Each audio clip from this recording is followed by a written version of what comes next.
Messenger group চ্যাটিংয়ে SMS এর মাধ্যমে ইজাব কবুল হয়েছে। দুজন সাক্ষীও ছিল মেসেঞ্জারে, কোনো মোহর উল্লেখ করা হয়নি। এখন বিবাহ হয়েছে কিনা? মেয়ের বয়স 13 বছর। আজকাল আমাদের অনেক যুবকরা আল্লাহর শরীয়তের সাথে তামাশা করে। তামাশা, এগুলো আল্লাহর শরীয়তের সাথে কি তামাশা। দিন কোনো ফাইজলামির নাম না ভাইরা আমার, সিরিয়াস ইস্যু। অনেকে আল্লাহকে সাক্ষী রেখে বিয়ে করে, এটা হলো অতি ভালো সাজা। অতি ভালো সাজা তো চোরের আলামত। এত মানুষ থাকতে, আল্লাহর বান্দা থাকতে আপনি আল্লাহরে কেন সাক্ষী বানাচ্ছেন? এই বিয়েগুলো বিশুদ্ধ নয়, এগুলো বিশুদ্ধ নয়, এগুলো জেনা হবে। বিবাহের জন্য দুজন সাক্ষীর উপস্থিতি, ইজাব কবুল থাকতে হবে। এই মেয়ে, বাচ্চা মেয়ে, তার বাবা কোথায়, মা কোথায়, অভিভাবক কোথায়, কোথাকার মেয়ে, জেনা করতে গিয়ে অনেক যুবককে শয়তান নেক্সট সুরতে ধোঁকা দেয়। তারা মনে করে আমরা হালাল করছি, অথচ তারা জেনায় লিপ্ত আছে। আল্লাহ আমাদের যুবক ভাইদেরকে হেদায়েত দান করুন। এগুলো জায়েজ নাই ভাই। বিমানে বসছে, বিমান ছেড়ে দিবে, রানওয়েতে আসে, এদিকে ইফতারের টাইম হয়ে গেছে, সূর্য ডুবে গেছে, মাগরিবের ওয়াক্ত হয়ে গেছে, আজান হয়ে গেছে। তিনি খেজুর পানি খেয়ে বিসমিল্লাহ পড়ে রোজা ভেঙে ফেলেছেন। বিমান রানওয়ে দিয়ে আস্তে করে আপনার ফ্লাই করেছে। এই বিমান উড্ডয়নের পর উপরে যাওয়ার পর দেখা যাচ্ছে আরে সূর্য দেখা যাচ্ছে, নিচে কিন্তু সূর্য ডুবে গেছে। এখন সেই রোজা আবার রাখতে হবে কিনা? খেয়ে তো ফেলছে আগেই। উত্তর হলো এই রোজা আর রাখা লাগবে না, কারণ তিনি রোজা পরিপূর্ণ করে ফেলেছেন। একজন মানুষ রোজা পরিপূর্ণ করার পর যদি কোথাও যান, যে দেখেন যে না সেখানে রোজা চলছে, তাহলে তার আগের রোজা যে বাতিল হয়ে গেছে তা কিন্তু না। সে রোজা তার রাখতে হবে না, আর সে রোজা তার আদায় হয়ে যাবে ইনশাআল্লাহ। কারণ তিনি যখন যেখানে আছেন সেখানকার সূর্য ডুবা দেখে তিনি আমল করবেন। সূর্য ডুবে গেছে, অতএব তিনি ইফতার করে ফেলেছেন, তার রোজা হয়ে যাবে ইনশাআল্লাহ। হাত পা সচল ও কাজ করার ক্ষমতা আছে, তারপরে ভিক্ষা করে তাদের পেশা হয়ে দাঁড়িয়েছে, তাদেরকে জেনে শুনে ভিক্ষা না দিলে কি গুনাহ হবে কিনা? না, ভিক্ষা না দিলে তো গুনাহ হবেই না। বরং ঢাকায় বিশেষ করে বাচ্চা ভাড়া আনে ভিক্ষা করার জন্য, জানেন তো আপনারা। মহিলার কোলে বাচ্চা, এই বাচ্চা, এই মহিলা কয়েক ঘন্টা ভিক্ষা করবে, আবার এরপরে আরেক মহিলা ভিক্ষা করবে, তার কাছে আবার ভাড়া দেওয়া হবে। এই কথাও ঢাকায় এই জিনিসও আছে। তো সেজন্য আপনার কাছে যদি মনে হয় কোনোটা পেশাদার ভিক্ষুক, ওইটার পেশা হলো ভিক্ষুক, আপাদমস্তক সুস্থ সবল মানুষ, কাজ করে না, সে ভিক্ষা করে, তাহলে তাকে ভিক্ষা যদি আপনি না দেন, এর কারণে গুনাহ তো হবেই না, বরং আপনি তাকে সম্ভব হলে নসিহা করে কোনো কাজের জন্য উদ্বুদ্ধ করবেন, এতে আপনার সওয়াব হবে ইনশাআল্লাহ। তবে ধমক দিবেন না। ও আম্মাসা ইলা ফালা তানহার, কেউ হাত বাড়ালে দিতে না পারলে বিদায় দিবেন, পারলে সুন্দরভাবে বিনম্রতার সাথে নসিহা করবেন, ধমক দিবেন না। ধমক দিতে আল্লাহ নিষেধ করেছেন, কারণ আপনি জানেন না তো যাকে আপনি মনে করছেন যে সে পেশাগত কারণে এটা করছে, হতে পারে সে আসলে অভাবী, তখন তার দিলের বদদোয়া পাবেন। এজন্য ধমক দিবেন না, তবে বোঝানোর চেষ্টা করবেন। আল্লাহ আমাদের তৌফিক দান করুন। আমাদের দেশে কেউ মারা গেলে চল্লিশা বা জমাত খাওয়ানো হয়, এটা জায়েজ আছে কিনা? ভাইরা আমার, বাংলাদেশের সবচেয়ে শক্তিশালী বেদাত হলো এই বেদাত। এর চেয়ে বড় শক্তিশালী বেদাত এদেশে আর নাই। এই ঠিক ঠিক বলা মানুষ বহু লোক আছে জমাত খায় বেড়ান। এই বরগুনার আমাদের অফিসে কিছু স্টাফ আছে, বরগুনার 2-3 জন আমার পরিচিত। তো এরা, আমি শুনছি যে তাদের একটা গ্রুপ খুলছে, তারা ফেসবুকে না যেন হোয়াটসঅ্যাপে গ্রুপ খুলছে, জমাত খাওয়ার গ্রুপ। কোথায় কখন কে মরে, কোথায় কার মরার খাওয়ান হয়, ওই গ্রুপে জানাই দিলে সবাই দলে দলে সেখানে চলে যায়। এটা তারা এক এক ইউনিয়নের এক একজন মিলে এটা করছে, যাতে কোনো ইউনিয়নের জমাত যাতে মিস না হয়। তো ভাই, এটা হলো সবচেয়ে শক্তিশালী বিদআত। কেন?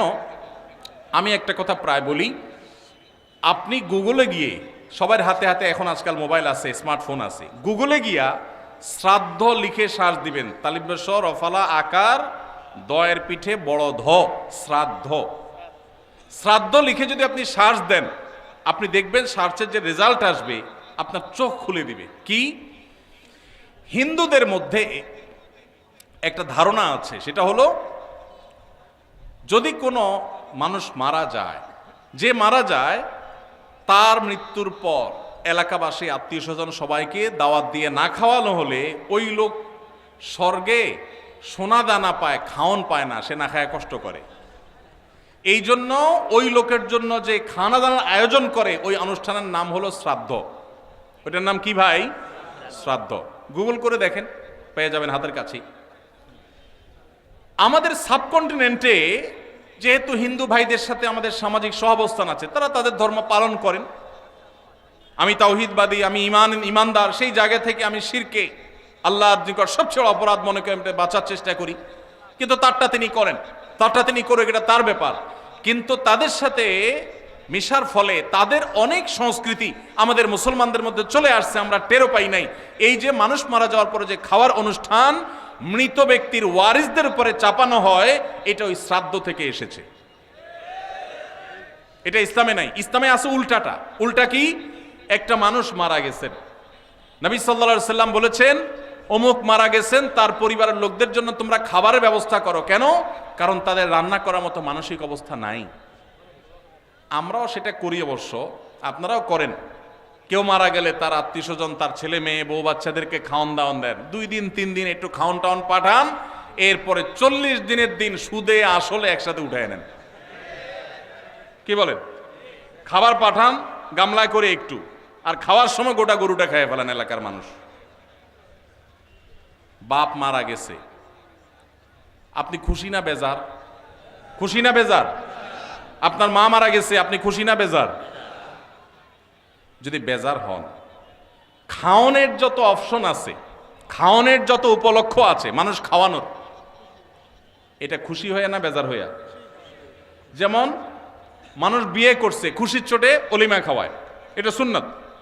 কারোর বাচ্চা হয়েছে, খুশি, এজন্য সে আকিকা খাওয়ায়। কারোর ছেলেটা পাস করছে, সে খুশি হয়েছে, এজন্য সে আটার দলা খাওয়ায়, মিষ্টি খাওয়ায়। কিন্তু আপনার বাবা মারা গেছে, আপনার তো মনের কষ্ট। আপনি যেভাবে জিয়াফত দিচ্ছেন, আপনি যেভাবে মেজবানি খাওয়াচ্ছেন, এটা দেখে তো মনে হচ্ছে আপনি অনেক খুশি যে বাপটা চলে গেছে, এখন জমি জমার ভাগযোগগুলো আমরা পাবো। এই উসিলা সবাই খাওয়াই। আল্লাহ আমাদেরকে হেদায়েত দান করুন। শক্তভাবে এই বেদাত আমাদের সমাজ থেকে দূর করতে হবে ইনশাআল্লাহ। আমাদের সচেতন হতে হবে। আপনার বাবা মা মারা গেছেন, ওনাদের জন্য আপনি কি করবেন? দোয়া করবেন, ইস্তেগফার করবেন, চোখের পানি ফেলবেন, দান সাদাকা করবেন। মাদ্রাসায় এতিম গরিব ছাত্ররা আছে, একবেলা খাবার টাকা দিয়ে দেন। মসজিদে কিছু ইট কিনে দেন, মসজিদের জায়গা কিনবে, সেখানে টাকা দিয়ে দেন। একজন গরিব মানুষকে কিছু টাকা দিয়ে দেন। মুর্দার তরফ থেকে সাদাকা করলে তার সব মুর্দা পায়, সেটা আপনি করেন।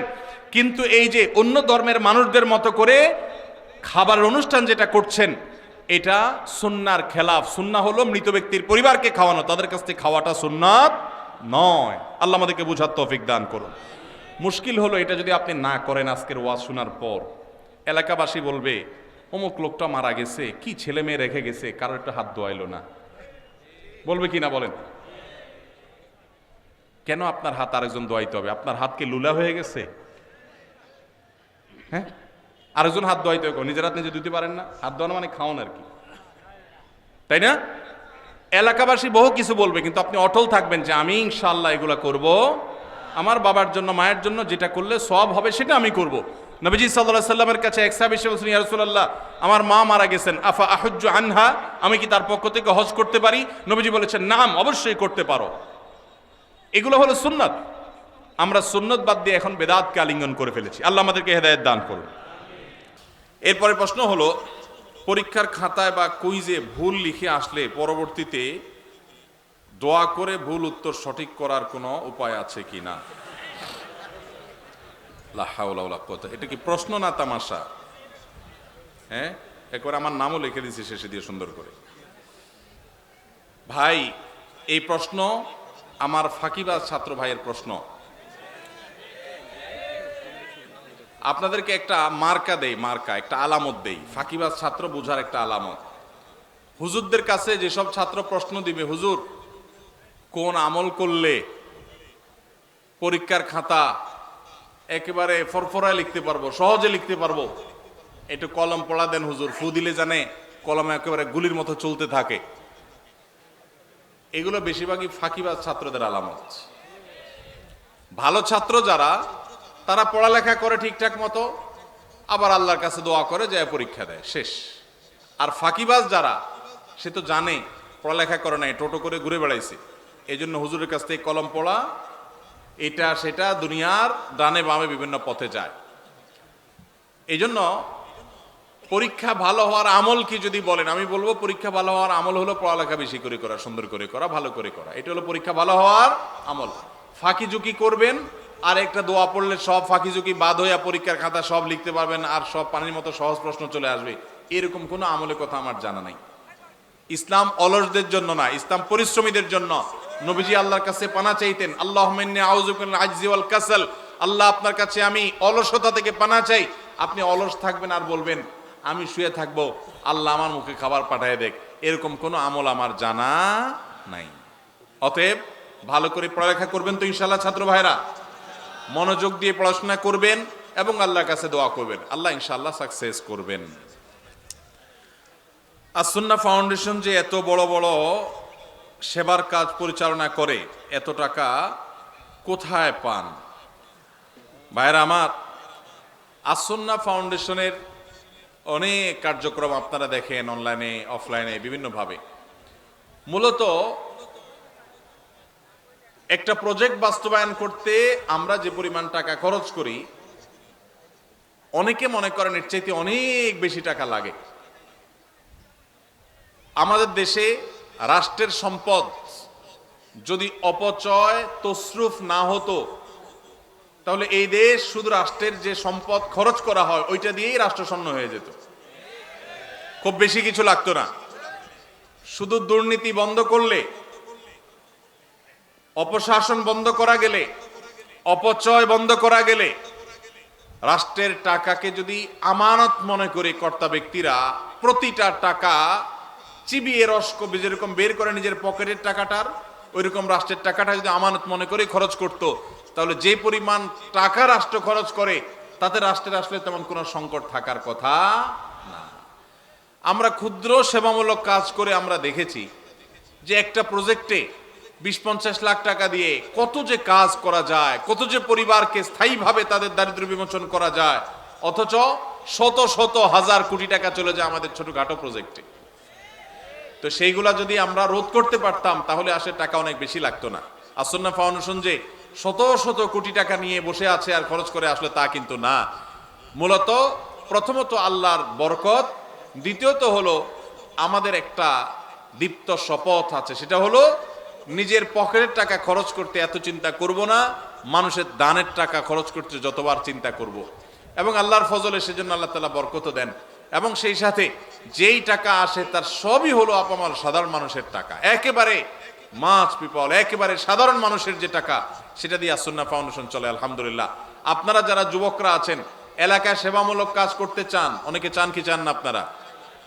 আপনারা অনেকে হয়তো বলবেন ভাই আপনার ফাউন্ডেশন থেকে কিছু আমাদেরকে শীতবস্ত্র পাঠিয়ে দেন, কিছু টাকা পয়সা দেন, কিছু আমাদের ত্রাণ দেন, আমরা এলাকায় কাজ করি।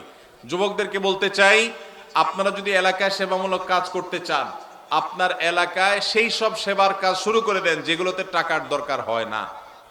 এরকম কাজ আছে না নাই? আপনার এলাকাতে একটা রাস্তা ভাঙা, আপনারা 4-5 যুবক মিলে সেই রাস্তাটা, ভাঙা রাস্তাটা মেরামত করে দেন শারীরিক পরিশ্রম করে। সম্ভব কি সম্ভব না? আপনি যখন এই কাজটা করবেন, আল্লাহ আপনাকে এর চেয়ে বেশি কাজ করার তৌফিক দান করবেন। এরপরে প্রশ্ন, ইসলামে নারীদের সাক্ষী পুরুষের সাক্ষীর চেয়ে দুর্বল কেন? অর্থাৎ দুইজন মহিলার সাক্ষী একজন পুরুষের সাক্ষীর সমপর্যায়ের কেন? বিষয়টি বুঝিয়ে বললে ভালো হতো, ধন্যবাদ। দেখুন, ইসলামে বিভিন্ন চুক্তি, লেনদেন, কায় কারবার, এগুলোর সাক্ষ্য দেওয়ার ক্ষেত্রে দুইজন নারীর সাক্ষ্যকে একজন পুরুষের স্বাক্ষর সমান ধরা হয়েছে। এখন সঙ্গত কারণেই প্রশ্ন আসলো যে পুরুষ একজন সাক্ষ্য দিলে যেই কোনো লেনদেনে, যে কোনো কাজ কারবারে সেটা একজনের সাক্ষ্য হিসেবে বিবেচিত হবে, কিন্তু মহিলা যখন সাক্ষ্য দিবে তখন দুইজনেরটা একজন পুরুষের সমান কেন হবে? মহিলা কি মানুষ না? কত মহিলা আছে পুরুষের চাইতে আমলের দিক থেকে আরো ভালো, আছে না নাই? অনেক পুরুষ আছেন যিনি পুরুষের চাইতে বেশি আল্লাহর প্রিয় বান্দা।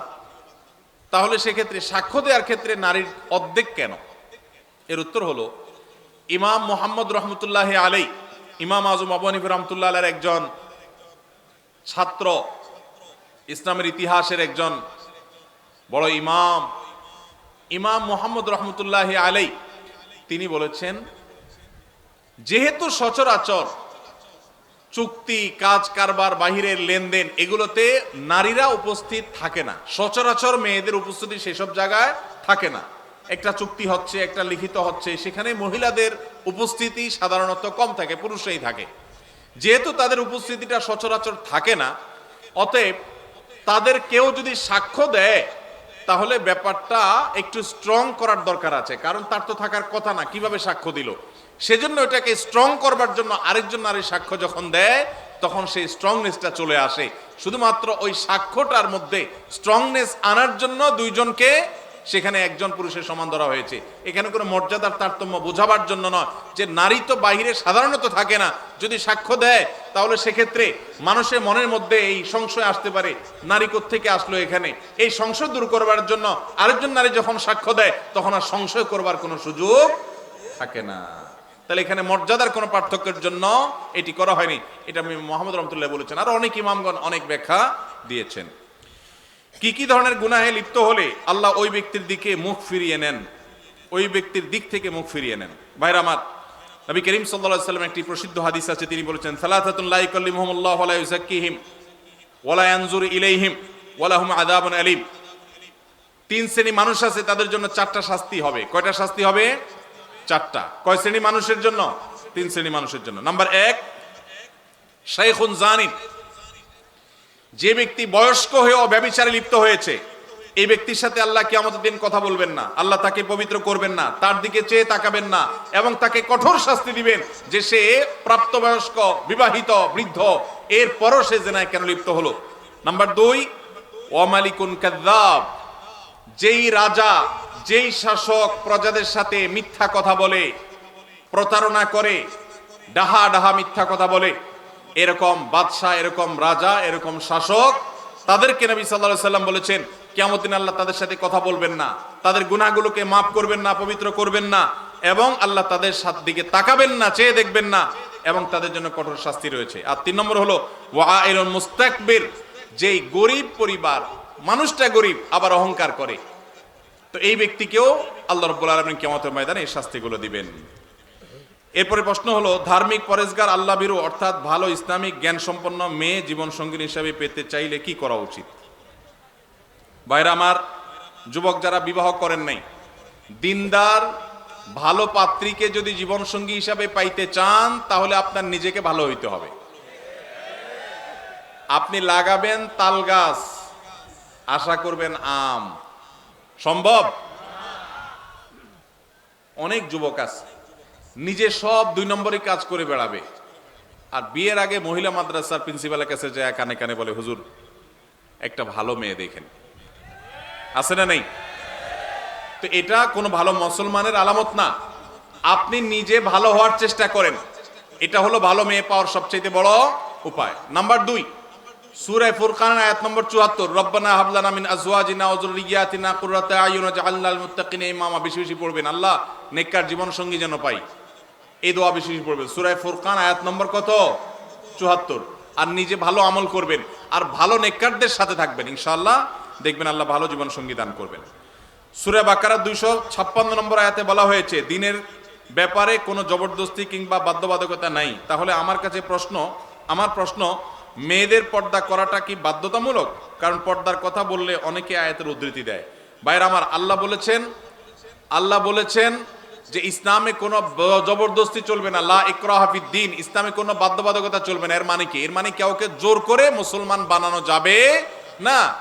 আপনি যখন ইসলামে ঢুকে গেছেন তখন তো আপনি আল্লাহর সমস্ত বিধিবিধান মেনে নিচ্ছেন মাথা পেতে, সেটা তো মানতে আপনি বাধ্য, আপনি নিজের উপর নিজে সেটা আবশ্যিক করে নিয়েছেন। হ্যাঁ, আপনাকে অন্য আরেক মুসলমান বাধ্য করবে না, কিন্তু আল্লাহই আপনাকে বাধ্য করেছেন, আপনি নিজে সেটাকে গ্রহণ করেছেন। সেজন্য কোন নারী যদি নিজেকে মুসলমান দাবি করেন তার জন্য পর্দা মেনে চলাটা সুন্নত না ফরজ? ফরজ। ২ বছর আগে একটি মেয়ের সাথে বিয়ের কথা হয়েছিল, এখন কোনো কারণ বশত হয় নাই, মাঝে কথা বন্ধ ছিল। ২ মাস আগে বাড়ির সব জানাই, আবার এখন ফ্যামিলি ভাবে কথা হয়, খোঁজ খবর নিয়ে আব্বা রাজি না এখন, কিন্তু মেয়ে নাকি আমাকে এখন খুব পছন্দ করে। আমি সব জায়গা থেকে ব্লক দিয়েছি তাকে, তাকে কষ্ট দেয়াতে এখন কোনো গুনাহ হবে কিনা আমার? ভাইরা আমার, যদি কোনো কারোর সাথে বিয়ের আলাপ সালাপ হয়, কোনো কারণে পারিবারিকভাবে কোনো কারণে বিয়েটা আর হলো না, তাহলে তার সাথে পরবর্তীতে ইনবক্সে, মেসেঞ্জারে, হোয়াটসঅ্যাপে ইটিশ পিটিশ আলাপ করা যাবে না যাবে না? যদি করেন তাহলে সেটা হবে জেনা। সেটা হবে কি? জেনা। এখন যদি বলেন যে না, সে মেয়ে আমাকে ডিস্টার্ব করে, হাই হ্যালো জিজ্ঞেস করে, আজেরা কথা জিজ্ঞেস করে, তাহলে সোজা ব্লক মারবেন। সোজা কি মারবেন?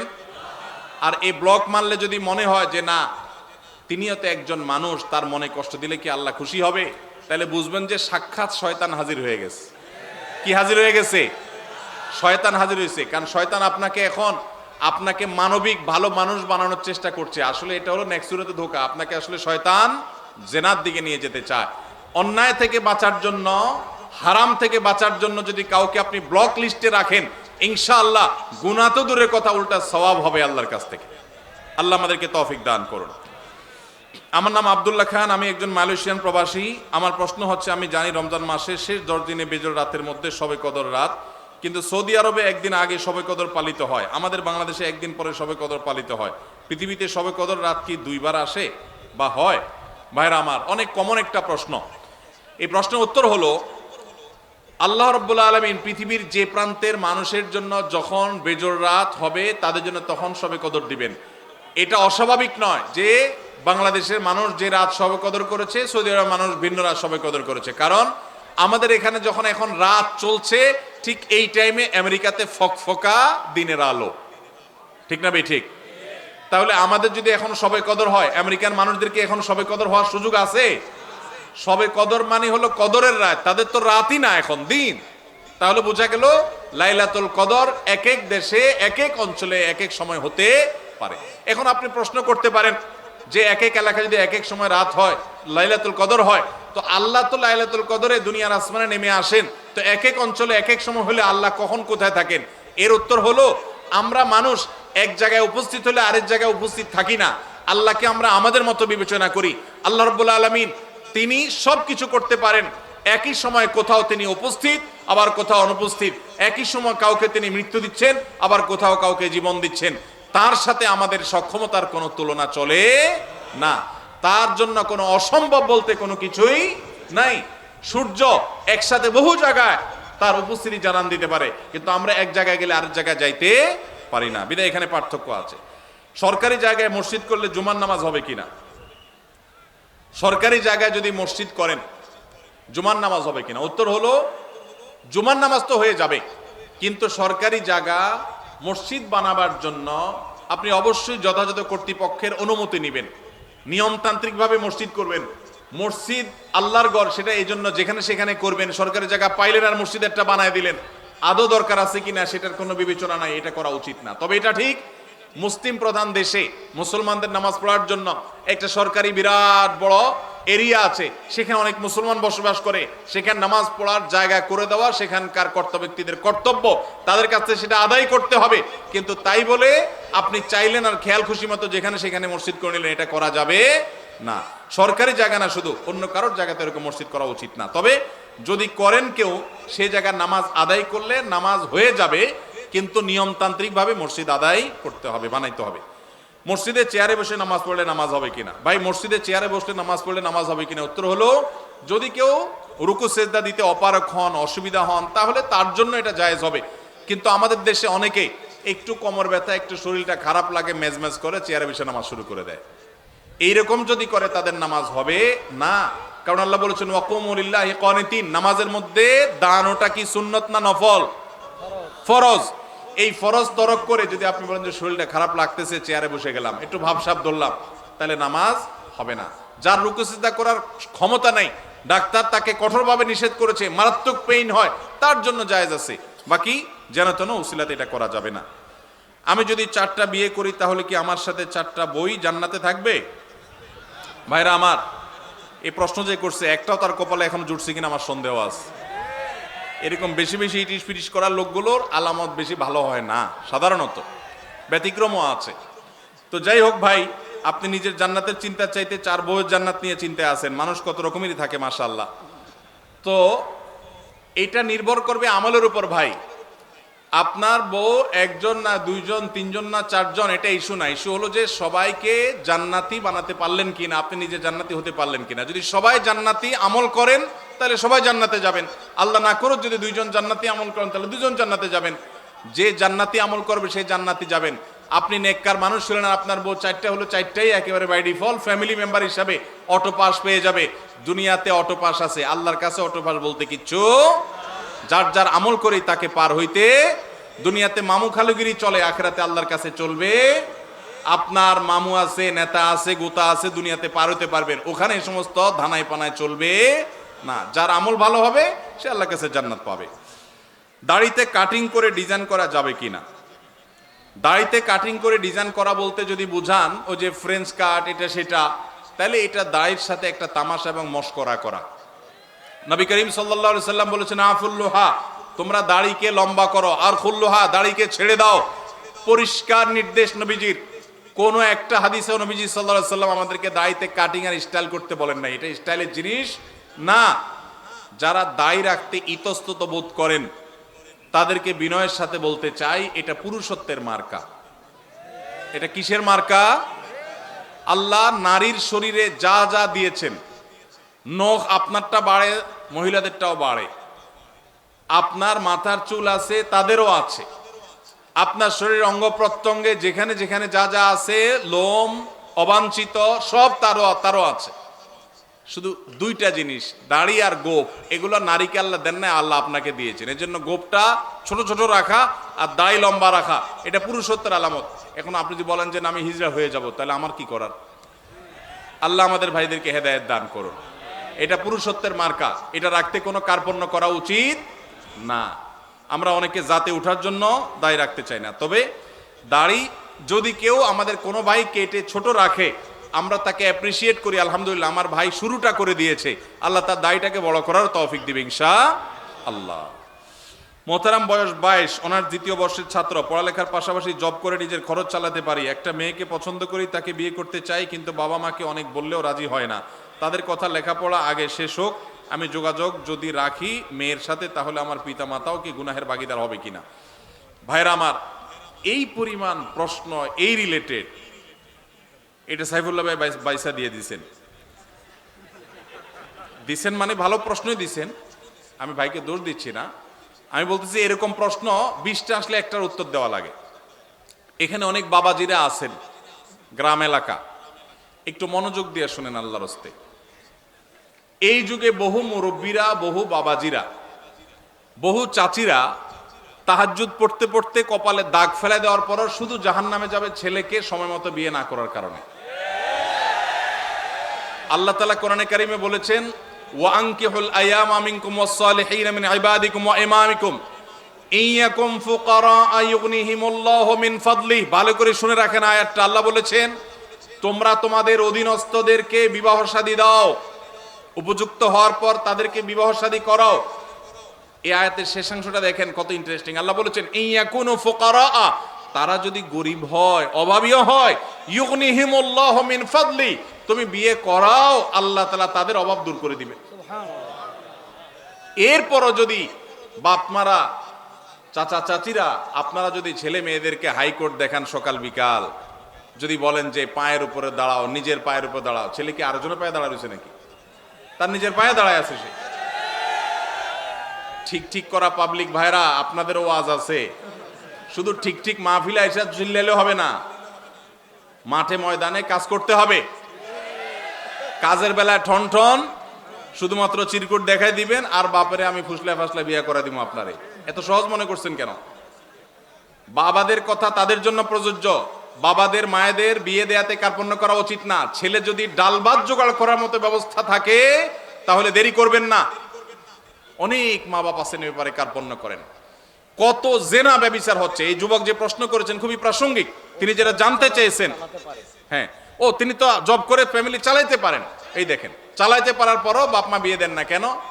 কারণ এখনো গাড়ি হয় নাই, এখনো বাড়ি হয় নাই, এখনো দোতলা হয় নাই, এখনো তিনতলা হয় নাই, এখনো হান হয় নাই, এখনো তান হয় নাই, এখনো সরকারি চাকরি হয় নাই।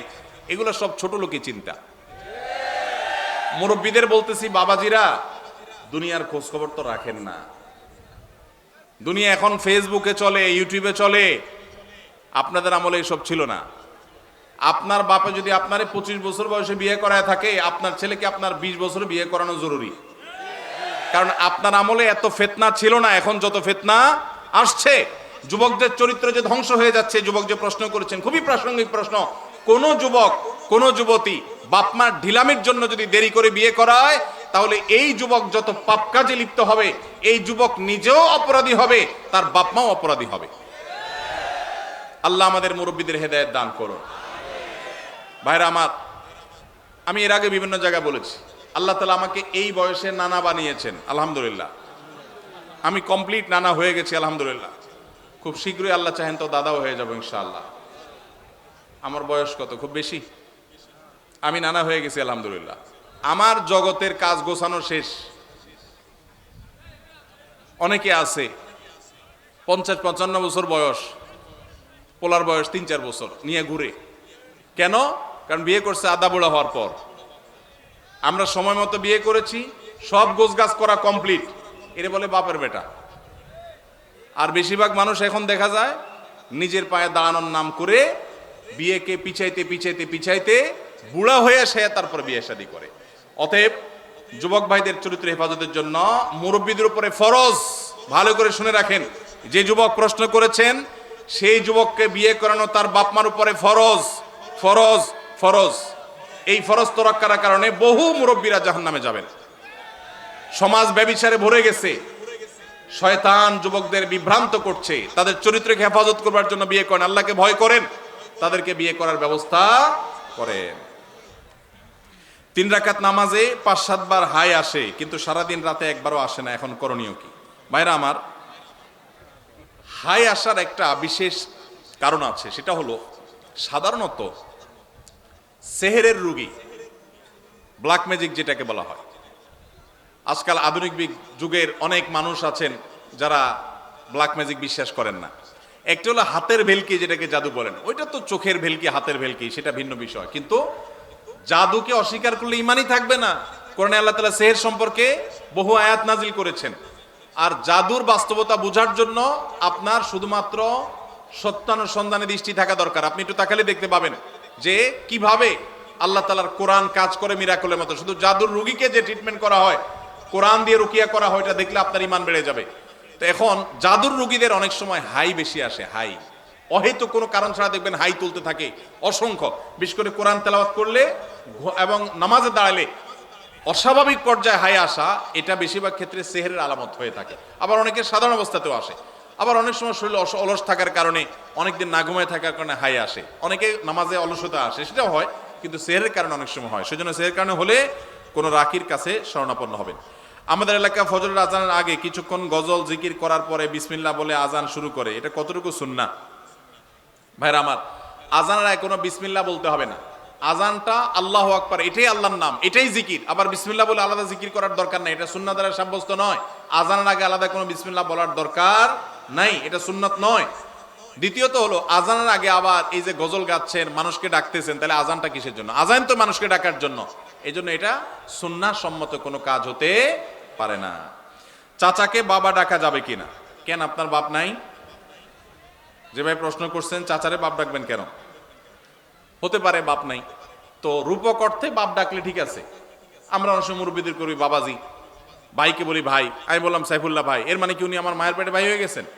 তো এরকম কাউকে রূপক অর্থে বাবা ডাকা যেতে পারে, কিন্তু কাগজে কলমে কারণ নাম বাবা হিসাবে রাখা যাবে না যিনি আপনার জন্মদাতা পিতা নন। যেমন পালক বাবার নাম দিয়ে দিলেন কাগজে কলমে, এটা জায়েজ নাই। এলাকায় প্রচলন আছে ছোট আব্বা বড় আব্বা বলে। ও আচ্ছা, এলাকার প্রচলন আছে চাচাকে ছোট আব্বা, বড় চাচাকে বাপের বড় যিনি তাকে বড় আব্বা বলার, এরকম প্রচলন আছে।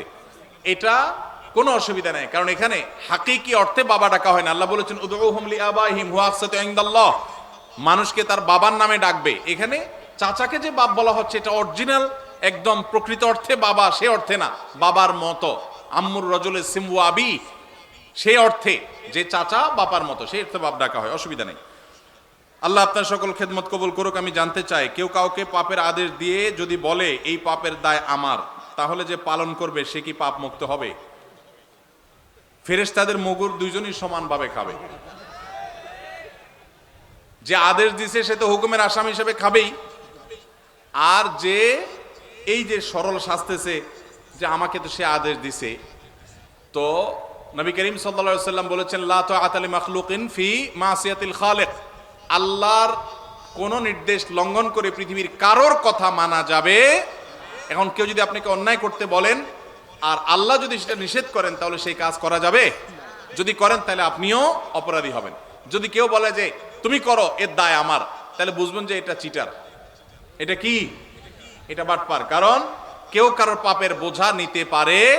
কোরআনের সবচেয়ে রিপিটেড আয়াত কইলু রয়েছে কয়েকটি, এর মধ্যে একটা হলো এটা, ও আল্লাহ তাজরু ওয়াজিরাতুন বিজরা উখরা, কেউ কারোর পাপের বোঝা বহন করতে পারে না, যার যার পাপ তাকেই পাবে, যে নির্দেশের গুনাহগার হবে।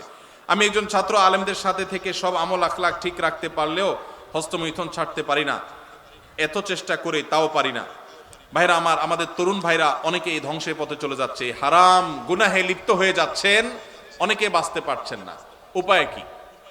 দেখুন, এর জন্য সবচেয়ে কার্যকর উপায় হলো যদি ডাল ভাত জোগাড় করার ব্যবস্থাটা থাকে, জাস্ট ডাল ভাতের ব্যবস্থা, কোন রকম মোহরের টাকা জোগাড় করতে পেরেছেন, বিলম্ব না করে বিবাহ করে ফেলেন, এটা হলো সবচেয়ে বড় মহৌষধ। নাম্বার 2, যদি আপনার এই মুহূর্তে বিবাহ করবার মতো শারীরিক আর্থিক সঙ্গতি না থাকে, সার্বিক সঙ্গতি না থাকে, তাহলে সেক্ষেত্রে আপনি এই বদভ্যাস থেকে বাঁচার জন্য নাম্বার 1, যে সমস্ত মোবাইল বা আপনার কম্পিউটার স্ক্রিন থেকে হারাম জিনিস দেখে আপনি হারাম কাজ করেন, সেইগুলো থেকে নিজেকে বিচ্ছিন্ন করে ফেলেন। একটু অপারেশন করতে হবে, নিজের স্মার্টফোনটা বিক্রি করে একটা বাটন ফোন কিনে ফেলান। একটু কষ্ট হবে প্রথম প্রথম, বন্ধু বান্ধবদের সাথে সম্পর্ক যোগাযোগ রাখতে একটু অসুবিধা হবে, 6 মাস মাত্র এইভাবে চলেন, বিক্রি করে ফেলতে হবে, রাখলে হবে না, বাটন ফোনে চলে যান, কিচ্ছু হবে না, মনে হবে যে অনেক ক্ষতি হবে, আসলে কিছুই হবে না। আপনার ইমান আমল রক্ষা করার জন্য এইটুকু স্যাক্রিফাইস যদি আপনি করতে পারেন, দেখবেন ইনশাআল্লাহ বদভ্যাস দূর হয়ে গেছে। নাম্বার 3, সাধারণত এই পাপের পাপীরা নির্জনতার এই সময়টাকে কাজে লাগায়। অতএব নির্জনতায় কোনো অবস্থাতে থাকা যাবে না। কোনো কক্ষে একা আছেন, কেউ নাই, দ্রুত বের হয়ে চলে যান, চেষ্টা করেন কোনো মানুষের মধ্যে থাকার জন্য, একাকী থাকবেন না। এবং সেই সাথে আল্লাহর কাছে চোখের পানি ফেলে দোয়া করবেন, দ্রুততার সাথে মহর এবং হালাল টাকা জোগাড় করে দ্রুততার সাথে বিবাহ করে ফেলবেন। বাপমা যদি অহেতুক বিবাহ পিছায় আর আপনি বিবিকে, স্ত্রীকে পালার মতো মিনিমাম ব্যবস্থা থাকে, তাহলে আপনি নিজ উদ্যোগে বিবাহ করে ফেলবেন। তারপরও চরিত্র হেফাজত করতে হবে ইনশাআল্লাহ।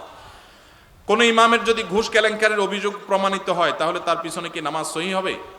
ইমাম যদি ঘুষের কারবারের সাথে জড়িত থাকেন, এটা যদি প্রমাণিত হয়, এলাকাতে সব কথা প্রমাণিত না, অনেক দোষ হুজুরদের নামে উঠানো হয়, যদি সত্যিই প্রমাণ দেওয়া হয় এবং প্রমাণ থাকে, তাহলে সেক্ষেত্রে সেই ইমামকে ইমাম থেকে সরিয়ে সেখানে অবশ্যই একজন নেককার পরহেজগার মানুষকে ইমাম হিসাবে নিয়োগ দেওয়া উচিত এলাকাবাসীর।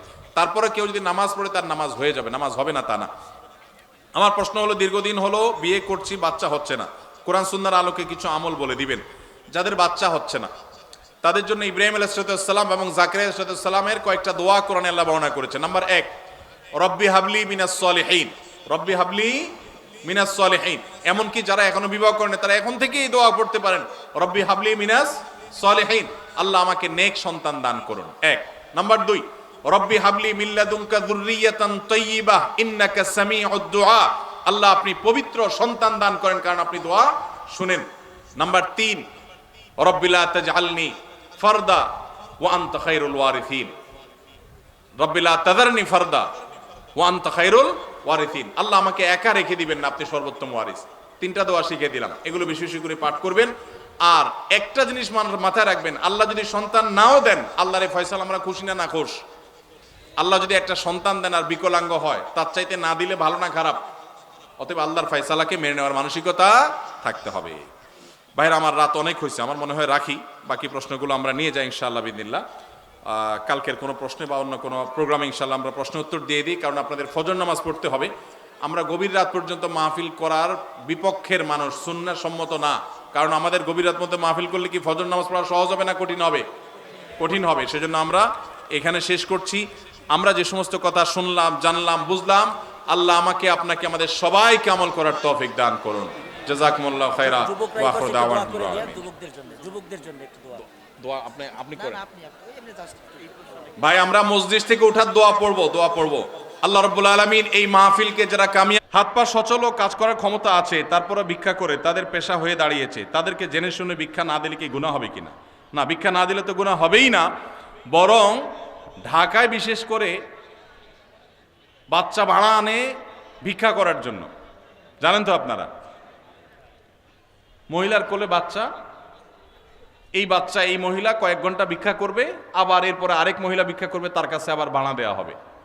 এই কথাও ঢাকায় এই জিনিসও আছে।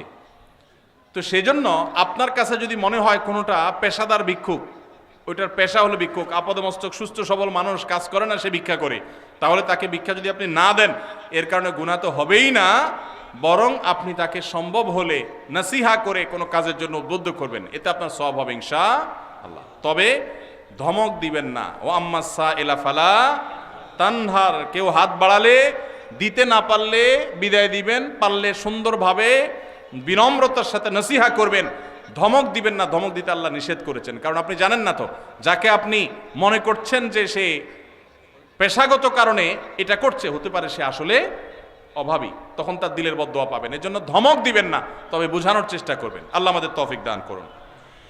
বিভিন্ন ইসলামী অনুষ্ঠান অর্থাৎ মাহফিলকে কেন্দ্র করে পাড়া মহল্লা এবং বিভিন্ন হাট বাজারে চাঁদা তুলে মাহফিলের আয়োজন করে, এটা ইসলাম কতটুকু সমর্থন করে?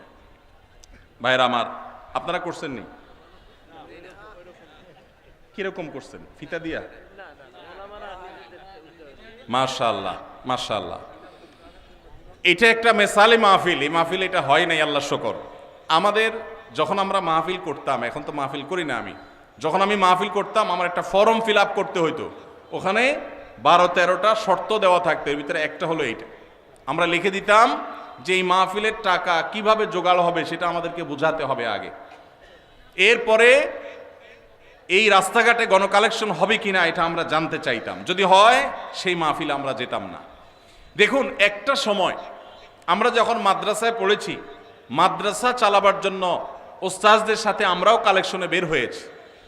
বাংলাদেশে এখন আল্লাহর ফজলে একটা ওয়াজ মাহফিল করার জন্য যেই টাকার দরকার হয়, সম্মানজনকভাবে সেই টাকা কালেকশন করা সম্ভব, প্রত্যেকটা এলাকায় সম্ভব।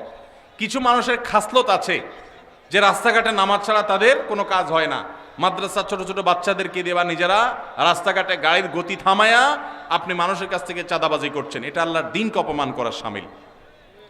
আপনাকে বলে কে লাখ টাকার বক্তা হায়ার করার জন্য, যে বক্তাকে লাখ টাকা না দিলে আসবে না, সেই বক্তার টাকা জোগাড় করার জন্য রাস্তা আল্লাহর দ্বীনকে বেইজ্জত করছেন। এটা দ্বীনের খেদমত নয়, এটা দ্বীনের ক্ষতি করা। আল্লাহ আমাদেরকে বোধোদয় যেন হয় সেই তৌফিক দান করুন। ভাইরা আমার, যতটুকু লোড নিতে পারবেন ততটুকু করবেন। কে বলেছে আল্লাহ আপনাকে বলেছে যে তুমি একেবারে সবচেয়ে ভাইরাল হুজুর নিয়ে আসো যে লাখ টাকার বান্ডিল ছাড়া যাবে না? কে বলছে? অনেক মুখলেস ওলামা একরাম আছেন, সাদামাটা কথা বলবেন। হেদায়েতের মালিক কে? আল্লাহ রাব্বুল আলামিন। আমাদের পূর্বসূরীদেরকে দেখবেন অনেক সহজ সরল কথা বলেছেন, হাজারো মানুষে হেদায়েত হয়ে গেছে। কত মায়ের পেছের কথা আমরা বলি, হেদায়েত মানুষের হয় না, জোয়ার হয়, হেদায়েত হয় না। আল্লাহ আমাদেরকে সেরকম মাহফিল করার তৌফিক নসিব করুন। আদর্শ মাহফিল করতে গিয়ে আল্লাহর দ্বীনকে কখনো বেইজ্জত করব না ইনশাআল্লাহ। লাইলাতুন নিসফি মিন শাবান প্রচলিত শবে বরাত উপলক্ষে আমাদের করণীয় কি? বিশেষ করে এই রাতে মসজিদে ওয়াজ মাহফিল, দোয়া দরুদ, ইবাদত বন্দেগী এবং নানা ধরনের খানাদানার আয়োজন করা হয়। কোরআন সুন্নাহর আলোকে এগুলো ঠিক কিনা জানালে উপকৃত হব। ভাইরা আমার, লাইলাতুন নিসফি মিন শাবান যেটাকে আমরা শবে বরাত বলি, এই লাইলাতুন নিসফি মিন শাবানে আল্লাহ তাআলা হিংসুক এবং মুশরিক ছাড়া বাকি মানুষদেরকে, বাকি মুসলমানদেরকে আল্লাহ তাআলা সাধারণ ক্ষমা ঘোষণা করেন মর্মে একটা হাদিস আছে। এছাড়া আরো বেশ কিছু হাদিস আছে যেগুলোর কোনো না অনেকগুলো সনদের মধ্যে কিছুটা দুর্বলতা আছে, কিন্তু মোটের পরে এ রাতের ফজিলত সুসাব্যস্ত এবং প্রমাণিত। কিন্তু এর মানে এই নয় যে এই রাতকে কেন্দ্র করে আমরা যা করি আমাদের দেশে তার সব সঠিক।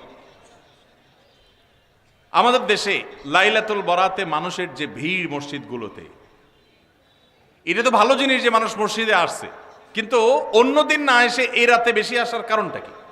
লাইলাতুল কদর বেশি ফজিলতপূর্ণ নাকি এই রাত বেশি ফজিলতপূর্ণ?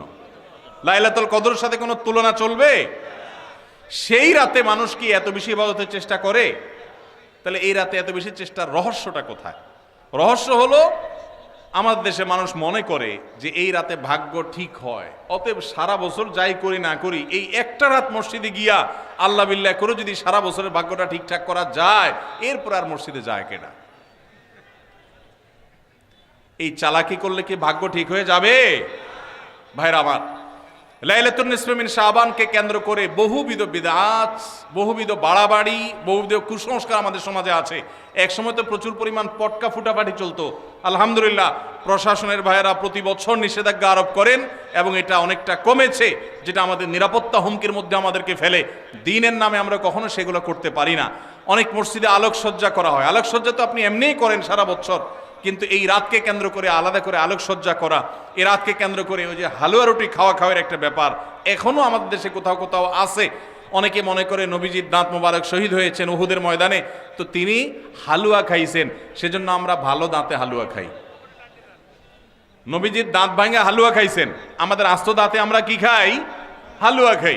আপনার বাপের ঠ্যাং ভেঙে গেছে, উনি একটা লাঠি দিয়া খোড়ায় খোড়ায় হাঁটে, আপনার আস্ত ভালো দুইটা ঠ্যাং আছে, আপনি বাপের মহব্বতে বলছেন বাবা তোমার পাওটা ভেঙে গেছে, সেই মহব্বতে আমি আমার ভালো পাও নিয়ে লাঠি দিয়ে আমি খোড়ায় খোড়ায় হাঁটতেছি। কি বলেন? বাপ খুশি হবে? খুশি হবে?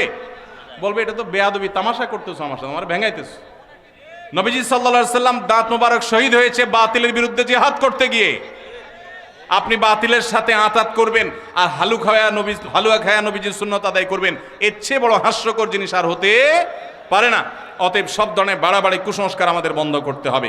এমনকি এই রাত উপলক্ষে মসজিদে দোয়া দুরুদের জন্য সমবেত হওয়া, এ রাতে মানুষকে ডাকাডাকি করে একেবারে এ রাতের ফজিলতের জন্য মসজিদে সবাই একত্র হওয়াকে যারা জরুরি মনে করেন, তারাও ভুলের মধ্যে আছেন।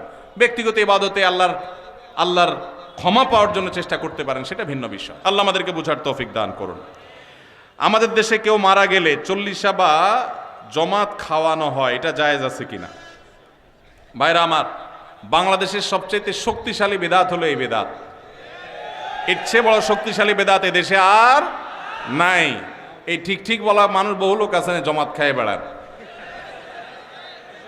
এই বরগুনার আমাদের অফিসে কিছু স্টাফ আছে, বরগুনার 2-3 জন আমার পরিচিত। তো এরা, আমি শুনছি যে তাদের একটা গ্রুপ খুলছে, তারা ফেসবুকে না যেন হোয়াটসঅ্যাপে গ্রুপ খুলছে, জমাত খাওয়ার গ্রুপ।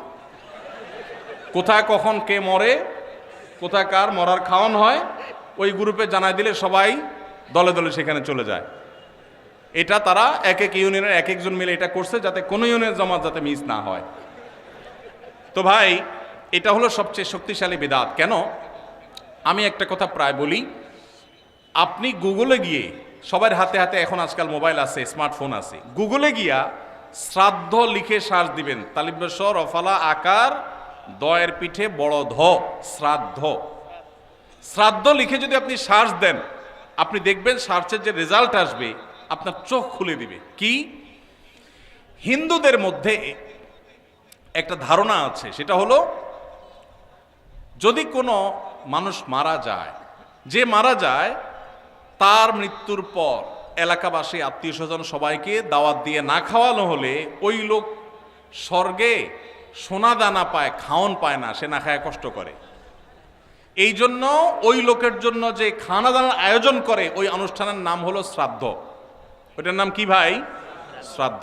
গুগল করে দেখেন, পেয়ে যাবেন হাতের কাছেই।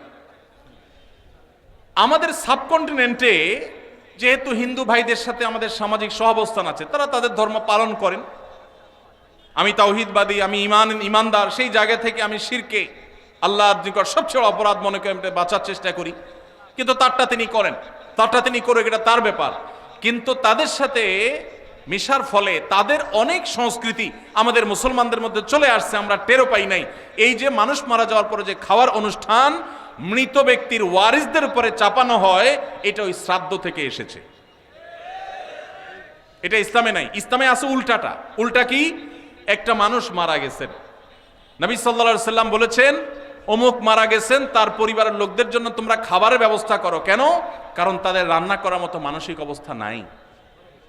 আমরাও সেটা করি, অবশ্য আপনারাও করেন।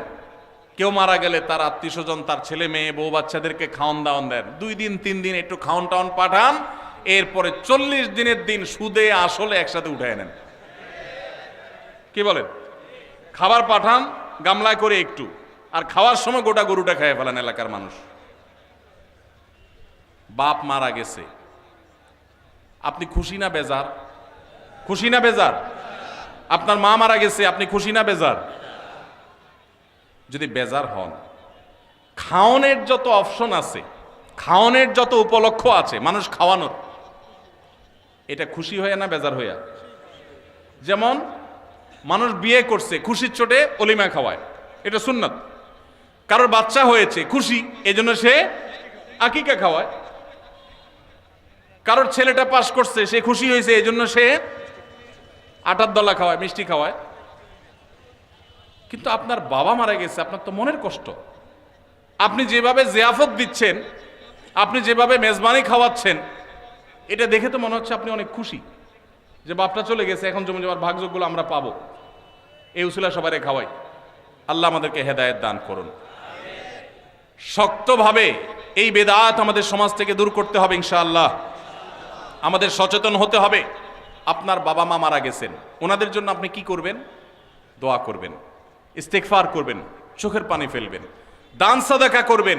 মাদ্রাসায় এতিম গরিব ছাত্ররা আছে, একবেলা খাবার টাকা দিয়ে দেন। মসজিদে কিছু ইট কিনে দেন, মসজিদের জায়গা কিনবে সেখানে টাকা দিয়ে দেন। একজন গরিব মানুষকে কিছু টাকা দিয়ে দেন। মুর্দার তরফ থেকে সাদাকা করলে তার সব মুর্দা পায়, সেটা আপনি করেন। কিন্তু এই যে অন্য ধর্মের মানুষদের মতো করে খাবারের অনুষ্ঠান যেটা করছেন, এটা সুন্নাহর খেলাফ। সুন্নাহ হলো মৃত ব্যক্তির পরিবারকে খাওয়ানো, তাদের কাছ থেকে খাওয়াটা সুন্নাত নয়। আল্লাহ আমাদেরকে বুঝার তৌফিক দান করুন। মুশকিল হলো এটা যদি আপনি না করেন, আজকের ওয়াজ শোনার পর এলাকাবাসী বলবে অমুক লোকটা মারা গেছে, কি ছেলে মেয়ে রেখে গেছে, কারোর একটা হাত ধোয়াইলো না। বলবে কি না বলেন? কেন আপনার হাত আরেকজন ধোয়াইতে হবে? আপনার হাত কি লুলা হয়ে গেছে? হ্যাঁ, আরেকজন হাত ধোয়াইতে হবে, নিজের হাত নিজে ধুতে পারেন না? হাত ধোয়ানো মানে খাওয়ান আর কি, তাই না? এলাকাবাসী বহু কিছু বলবে, কিন্তু আপনি অটল থাকবেন যে আমি ইনশাআল্লাহ এগুলা করব, আমার বাবার জন্য মায়ের জন্য যেটা করলে সওয়াব হবে সেটা আমি করব। নবীজি সাল্লাল্লাহু আলাইহি সাল্লামের কাছে এক সাহাবী এসে বলছেন, ইয়া রাসূলুল্লাহ, আমার মা মারা গেছেন, আফা আহুজ্জু আনহা, আমি কি তার পক্ষ থেকে হজ করতে পারি? নবীজি বলেছেন, নাম, অবশ্যই করতে পারো। এগুলো হলো সুন্নাত। আমরা সুন্নাত বাদ দিয়ে এখন বেদাতকে আলিঙ্গন করে ফেলেছি। আল্লাহ আমাদেরকে হেদায়েত দান করুন। খাতনার অনুষ্ঠানে গোশতের পরিবর্তে বারবার ঝোল দেওয়ার কারণে সংঘর্ষে 4 জন আহত হয়েছেন। এই ন্যারো মানসিকতা আমাদের দেশে দিন দিন বেড়ে চলেছে। এর কারণ কি বলে আপনি মনে করেন? ভাইরা আমার, পত্রপত্রিকায় নিউজ হয়েছে এই বিষয়ে, আমার যতটুকু মনে পড়ে আমিও দেখেছি, আপনারাও হয়তো অনেকে দেখেছেন। এটা অবশ্য নতুন না। বিয়ের বাড়িতে চিংড়ির সাইজ যা দেওয়ার কথা ছিল বা এক্সপেক্ট ছিল তার চেয়ে একটু ছোট, এই কারণে মারামারিতে একজন নিহত। এ ধরনের ঘটনা প্রায় আপনারা শুনেন না পত্রপত্রিকায়। স্ত্রীকে জামাটা ইস্তারি করে দিতে বলছে, বেচারি ভুলে গেছে, এই জন্য তালাকি দিয়ে দিস। শুনেন কি শুনেন না? এই যে অসহনশীলতা, এই যে অসহিষ্ণুতা, এটা আমাদের সমাজে বাড়ছে। বিশেষ করে প্রশ্নে যেটাতে আসছে যে খাতনার অনুষ্ঠানকে কেন্দ্র করে এটা হয়েছে। কেন এটা হয় ভাই? এর 2টা কারণ আমার কাছে মনে হয়। নাম্বার 1, এই যে খাতনার অনুষ্ঠানে মারামারি হয়ে 4 জন আহত, বিয়ের অনুষ্ঠানে মারামারি হয়ে বিয়ে ভেঙে যায়, মানুষও খুন হয়, এরকম ন্যাক্কারজনক ঘটনা পৃথিবীর আর কোন দেশে হয় আমি জানি না, তবে আমাদের দেশে হয়। দুর্ভাগ্য আমাদের। এর একটা কারণ হলো এই খাতনার অনুষ্ঠান তো খাতনার অনুষ্ঠান না, এটা চাঁদাবাজির অনুষ্ঠান। বিয়ের অনুষ্ঠান তো বিয়ের অনুষ্ঠান না, ওইটা আরেক চাঁদাবাজির অনুষ্ঠান। এখন যেই লোকটা 2000 টাকা দামের গিফট নিয়ে আসছে, সে জমা দেওয়ার সময় চিন্তা করছে 2000 টাকা উসুল করতে হবে। এখন খাইতে বসছে, একবার গোশত দিয়া এরপর বারবার শুধু ঝোল দিয়া বিদায় দেন, তার তো চান্দি গরম হবেই। সে তো আপনার এখানে ইনভেস্ট করছে, এটা তো ব্যবসা। আপনার যেরকম ধান্দা তারও কি ধান্দা। পৃথিবীর কোন দেশে এই নোংরা নিয়ম আছে আমি জানি না, তবে আমাদের দেশে আছে। আমরা জানি রেস্টুরেন্টে এটা হয়, রেস্টুরেন্ট, ভাড়ার বিনিময়ে আরাম, রেস্টুরেন্ট। রেস্টুরেন্টে, হোটেলে ভাই নিয়ম, আমাদের দেশে বেশিরভাগ হোটেলের নিয়ম হলো আগে খায়, নর্মাল হোটেলগুলোতে আগে মানুষ খায়, যাওয়ার সময় ক্যাশে টাকা দিয়ে যায়। আর বিয়ের বাড়ি, খাতনা, এগুলোকে আমরা এমন একটা নেক্কারজনক ব্যবসায় বানাইছি যে এখানে আগে দিয়ে তারপর ঢোকা লাগে। কপালে কি গোশত আছে না জোল আছে, চিংড়ি সাইজ কি আপনি জানেন না, মাকার 2000 টাকার গিফট আগে ধুইয়া গেটে ঢুকার সময় নাম লেখায় তারপর ঢুকতে হবে। আমি এটাকে নাম দিছি চাঁদাবাজি। ডাকাত রাস্তায় ডাকাতি করার সময় একটা ছুরি হাতে রাখে, একটা পিস্তল রাখে। বিয়ে এবং খাতনা অনুষ্ঠানেও চাঁদাবাজি হয়, এখানেও ডাকাতি হয়। পার্থক্য এটুকু যে এখানকার ডাকাতরা চেয়ার টেবিল নিয়ে বসে। বুঝেন নাই কথা? সাধারণ ডাকাতরা অস্ত্র নিয়ে ধরে, আর এখানে চেয়ার টেবিল খাতা কলম নিয়ে, হ্যাঁ ঢুকতেছেন, বলেন কি নাম, কি আনছেন দেন। এই জন্য এই সমস্ত দাওয়াত পাইলে মানুষের মন খারাপ হয়। অনেক মধ্যবিত্ত, নিম্ন মধ্যবিত্ত মানুষ আছে, নিজে চলতে কষ্ট হয়, কিন্তু বিয়ের একটা কার্ড ধরাই দিছে, খাতনা একটা কার্ড ধরাই দিছে, না গেলে বলবে বকিল, আর গেলে টাকা দিতে হবে। খাবে না 500 টাকা, দিতে হবে 2000 টাকা। এটা কি জায়েজ না জায়েজ কাজ? যুবক ভাইয়েরা যারা বিবাহ করেন নাই, বাবাজিরা যারা ছেলে মেয়েকে বিবাহ করাবেন, আল্লাহর ওয়াস্তে দীপ্ত কণ্ঠে শপথ করেন এবং মনে মনে সংকল্প করেন, আমরা ইনশাল্লাহ এই অনাচার এই সমাজ থেকে দূর করব। আপনি খাতনা করাবেন, খাতনা অনুষ্ঠান করবেন, কয়েকজন মানুষকে মেহমানদারি করবেন, ভালো জিনিস খাওয়ান, অসুবিধা নাই তো, কোনো আলেম নিষেধ করেন নাই তো এটা। কিন্তু আপনি সেটাকে ব্যবসা বানায় নিছেন। আপনার যদি খাবারের ব্যবসা করার এত প্ল্যানই থাকে, এই দাওয়াতের নামে নাটক না করে আপনি রেস্টুরেন্ট খুলে বসেন, খানা বেচবেন, 500 টাকার খানা খাওয়াবেন, হাদিয়া নেবেন 2000। অনেক জায়গায় আগে থেকে যোগ বিয়োগ করা হয়, মেহমান দাওয়াত দিব 500, খরচ হবে এত, এক একজন এবারে যে 1000 করে আনলো, লাভ থাকবে এত। এটা কি ব্যবসা না? ব্যবসা না? এই ব্যবসার অনুষ্ঠান করতে আমাদের লজ্জা হওয়া উচিত। যুবক ভাইরা বিয়ের কার্ডে লিখে দিবেন, অনেক জায়গায় অনেক যুবকরা এটা শুরু করেছেন, আমি দেখেছি মাশাআল্লাহ। বিয়ের কার্ডে লিখে দিবেন, বিবাহ একটি সামাজিক অনুষ্ঠান এবং একটি ইবাদত, একটি আমল। অতএব আমার এই বিবাহে আপনি এসে আমাদের ধন্য করবেন, অনুগ্রহ করে কোনো উপহার উপঢৌকন আনবেন না, আনলে সেটা গ্রহণ করার ব্যবস্থা থাকবে না। কলিজা আছে? কার কার কলিজা আছে হাত তুলেন দেখি। আল্লাহ আমাদের তৌফিক দান করুন। ভাইরা আমার, যৌতুক এই সমাজের বুকে চেপে থাকা একটা জগদ্দল পাথর ছিল। এই মাহফিলের মঞ্চ থেকে, মসজিদের মিম্বর থেকে ওলামায়ে একরাম যৌতুককে এই দেশে জাদুঘরে পাঠিয়ে দিয়েছেন। অনেকে আছেন আলেমদের এই সমাজে অবদান খুঁজে পায় না, তাদেরকে বলছি যে ওলামায়ে একরাম মাদক, যৌতুক, এই সমস্ত সামাজিক অভিশাপগুলো একটা একটা করে দূর করে দিয়েছেন। অতএব আমাদেরকে এই বিবাহ খাতনার নামে যে চাঁদাবাজি হয় সেগুলো বন্ধ করতে হবে ইনশাআল্লাহ। সবাই চেষ্টা করবো তো ইনশাআল্লাহ। আরেকজন যদি মনের কষ্ট নিয়ে একটা হাদিয়া দিয়ে যায়, একটা হাদিয়া দিয়ে গেল, একটা ডিনার সেট এনে দাওয়াত খাইলো, কিন্তু তার মনের কষ্ট আছে। গরিব মানুষ বা মধ্যবিত্ত মানুষ অনেক কষ্ট করে, নিম্ন মধ্যবিত্তের মানুষ এটা কিনছে, কিন্তু আত্মীয় স্বজন দাওয়াত না দিলে মানে গেলে না গেলে মানুষ থাকে না, সে নিয়ে আসছে, মনে খুশি নেই। নবী সাল্লাল্লাহু আলাইহি সাল্লাম বলেছেন, লা ইয়াহিল্লু মালু ইমরিইন মুসলিমিন ইল্লা বিতিবি নাফসি, কোন মুসলমানের সম্পদ তার মনের সন্তুষ্টি ছাড়া দিলে সেটা গ্রহণ করা হালাল হবে। তাহলে আপনি হারাম খাচ্ছেন। আল্লাহকে আমরা ভয় করব, চেষ্টা করবো তো ইনশাআল্লাহ। এই যে খাতনা অনুষ্ঠানে মারামারি, বিয়ের অনুষ্ঠানে মারামারি, এর একটা কারণ হলো এইটা, যে এটাকে চাঁদাবাজি বানায় নিছেন। এই জন্য জৈসা কারনা ওয়াইসা ভারনা, যেমন করবেন অমন পাবেন। নাম্বার 2, দ্বিতীয় কারণ হলো আমাদের মন মানসিকতাগুলো দিন দিন এত বেশি ভোগবাদী হয়ে উঠছে, আমাদের শিক্ষিতের হার বেড়েছে, মনুষ্যত্বের হার বাড়ে নাই। আমাদের দেশে শিক্ষিত মানুষের হার বেড়েছে, ভালো মানুষের হার বাড়ে নাই, কমেছে। যার কারণে সর্বত্র দেখবেন দুর্নীতি, অপশাসন, অন্যায়, অনাচার ভরে গেছে। এই জন্য আমাদের সমাজে, আমাদের শিক্ষা প্রতিষ্ঠানগুলোতে, আমাদের জাতীয় কারিকুলামে, আমাদের স্কুল কলেজে ধর্মীয় শিক্ষা বাধ্যতামূলক করতে হবে। এগুলো আমাদের সন্তানদেরকে মনুষ্যত্ব শিখাবে, নৈতিকতা শিখাবে, আদর্শ শিখাবে। যতদিন আমাদের শিক্ষা প্রতিষ্ঠানগুলোতে, পরিবারগুলোতে দ্বীনের চর্চা ছিল, ততদিন মানুষ এত নিচে নামে নাই আলহামদুলিল্লাহ। এখন দিনদারিতা কমছে, মানুষ পশুত্বকে হার মানিয়ে দিচ্ছে। আল্লাহর ওয়াস্তে আমরা সহনশীলতার চর্চা করব। আমাদের মধ্যে সবর কমে যাচ্ছে, বেসবরই বাড়ছে। নফল আমল করার মানুষ পাবেন, ওয়াজ মাহফিলে আসার মানুষের অভাব নেই, কিন্তু চুন থেকে নুন খসলেই চান্দি গরম হয়ে যায়। ভালো না খারাপ? ভালো না খারাপ? যে নিজের রাগকে সংবরণ করতে পারে না সে কি ভালো মুসলমান? যে রাগকে সংবরণ করতে পারে।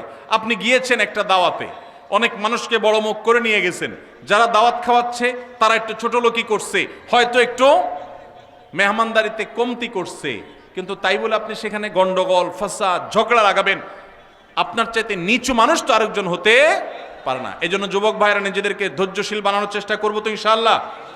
কিয়ামতের ময়দানে আল্লাহর কাছ থেকে ব্লাঙ্ক চেকের মাধ্যমে যদি কেউ সওয়াব পেতে চান, ব্লাঙ্ক চেক তো বুঝি আমরা না, কেউ কোনো কাজের বিনিময়ে আপনাকে 2 লাখ, 5 লাখ, 10 লাখ বা কিছু একটা ফিগার দিলেন, এটা এক জিনিস। আরেকটা হলো চেকে সই করে খালি চেক দিয়ে দিছে, অঙ্ক তুমি বসায় নয়, যা খুশি। তো এর চাইতে বড় বিনিময় আর হতে পারে? আল্লাহ রাব্বুল আলামিন কিয়ামতের ময়দানে ব্লাঙ্ক চেকের মতো বিনিময় দিবেন একটা আমলের বিনিময়। বলবো সেটা কোনটা? আল্লাহ বলেছেন কোরআনে, ইন্নামা ইউওয়াফাস সাবিরুনা আজরাহুম বিগাইরি হিসাব।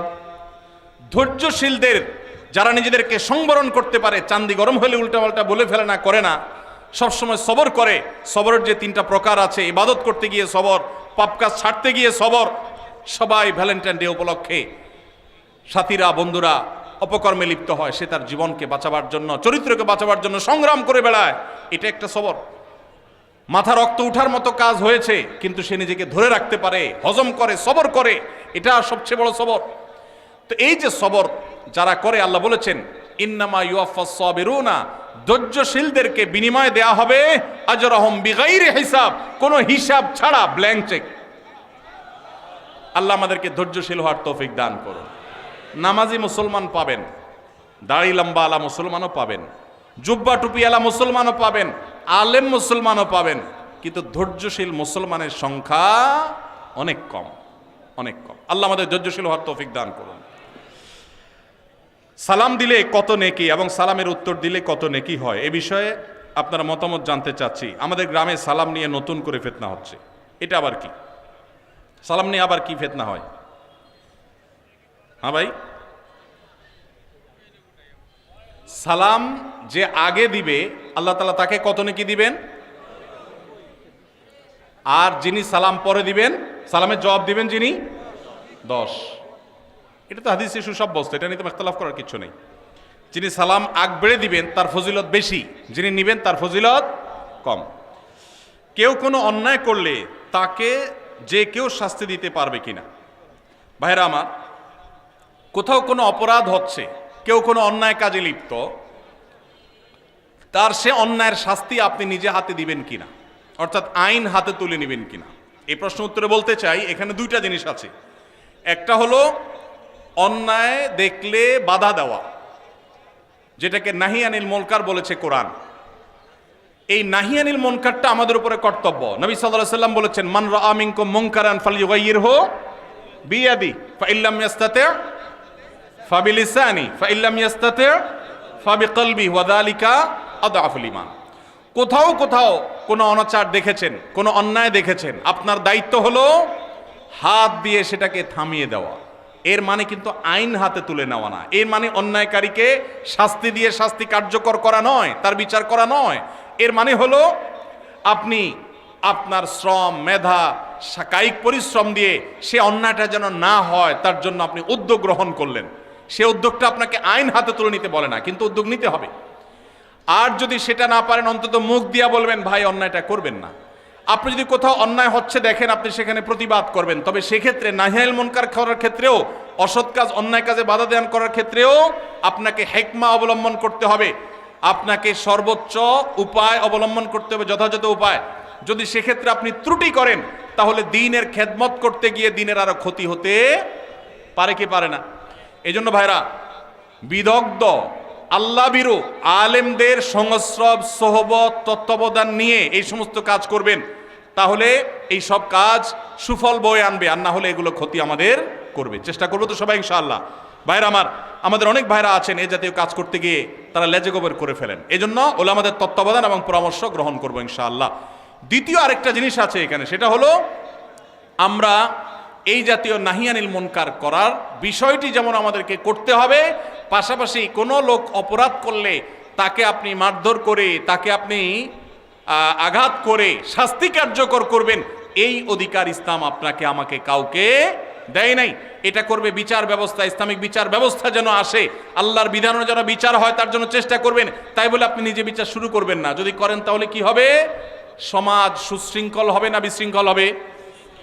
আমার মতে আপনি অপরাধী, আপনাকে শাস্তি দেওয়া দরকার, আমি আপনাকে মারা শুরু করব। আপনার মতে আমি অপরাধী, আপনি আমাকে মারা শুরু করবেন, সমাজে কি শান্তি হবে না অশান্তি হবে? ইসলাম আমাদেরকে শৃঙ্খলা শিখায় না বিশৃঙ্খলা শিখায়? অতএব আমরা আইন কখনো হাতে তুলে নিব না। কারোর বিচার করার দায়িত্ব আমার আপনার না, তবে আমাদের দায়িত্ব নাহিয়ানিল মুনকার করা। আমরা একদিকে দেখা যায় অনেকে বিচারের কাজ নিজের হাতে তুলে নেন, আবার অনেককে দেখা যায় তারা নাহিয়ানিল মুনকারটা পর্যন্ত করেন না। আল্লাহ আমাদেরকে ব্যালেন্স করার তৌফিক দান করুন। চেষ্টা করবো তো ইনশাআল্লাহ। ভাইরা আমার, আমরা অনেকে মনে করি না আমরা বিচার করে ফেলবো। দেখুন, সাহাবা ইকরাম যখন দেখতেন কেউ কোনো অন্যায় করেছে, এমন অন্যায় করেছে যে তার মৃত্যুদণ্ড হওয়া উচিত, এমন একটা জঘন্য কাজ করেছে, তখন সাহাবীরা কি করতেন? ডাইরেক্ট ওই লোকটাকে মেরে ফেলতেন যায়? নিজের হাতে আইন বা বিচার বাস্তবায়ন করতেন না। তখন সাহাবীরা কি বলতেন? বহু হাদিস এরকম পাওয়া যায়। নবীজি সাল্লাল্লাহু আলাইহি সাল্লামকে তারা জিজ্ঞাসা করতেন, হে আল্লাহ রাসূল, আপনি অনুমতি দেন আমি এই মুনাফিকের গর্দান উড়াই দেই। এরকম হাদিস আছে না নাই? এই হাদিসটার মর্ম হলো, এই হাদিসটার ব্যাখ্যা হলো, নবীজি সাল্লাল্লাহু আলাইহি সাল্লাম মদিনা রাষ্ট্রের প্রধান বিচারক, শাসক, তার কাছ থেকে সাহাবী অনুমতি নিচ্ছেন, হে আল্লাহ রাসূল, আপনি বিচারক হিসাবে আপনি আমাকে অনুমতি দিলে আমি শাস্তি কার্যকর করব। তার মানে নিজের হাতে তিনি সেটা করতেন না, নবীজির নির্দেশের অপেক্ষা করতেন। তাহলে বোঝা গেছে বিচার আমরা যে কেউ নিজের হাতে তুলে নিতে পারি না।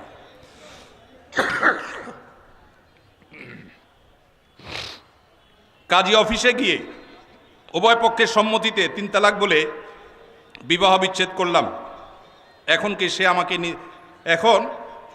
আমাকে নিতে চায়, এখন আমার করণীয় কি? ভাইরা আমার, তালাকের মাসআলা এই বরগুনাতে দাওরা হাদিস মাদ্রাসা আছে না নাই? আছে।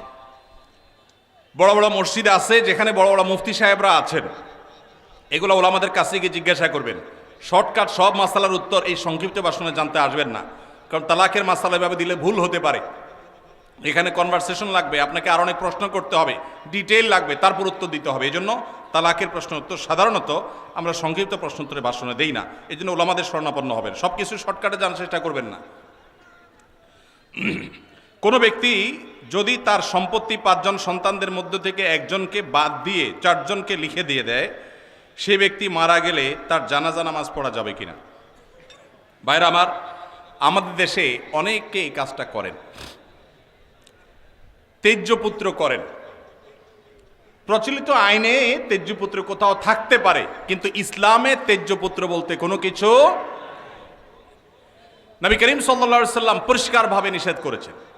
কোনো মুসলমান অন্য মুসলমানকে ত্যাগ করে চিরকালের জন্য তার সাথে সম্পর্ক ছিন্ন করে ফেলবে, এটা জায়েজ। লা ইয়াহিল্লু লিমুসলিমিন আন ইয়াহজুরা আখাহু ফাওকা 3 লায়াল। 3 দিনের বেশি কোনো মুসলমানের সাথে অভিমান করে সম্পর্ক ছিন্ন করা জায়েজ আছে? নাই।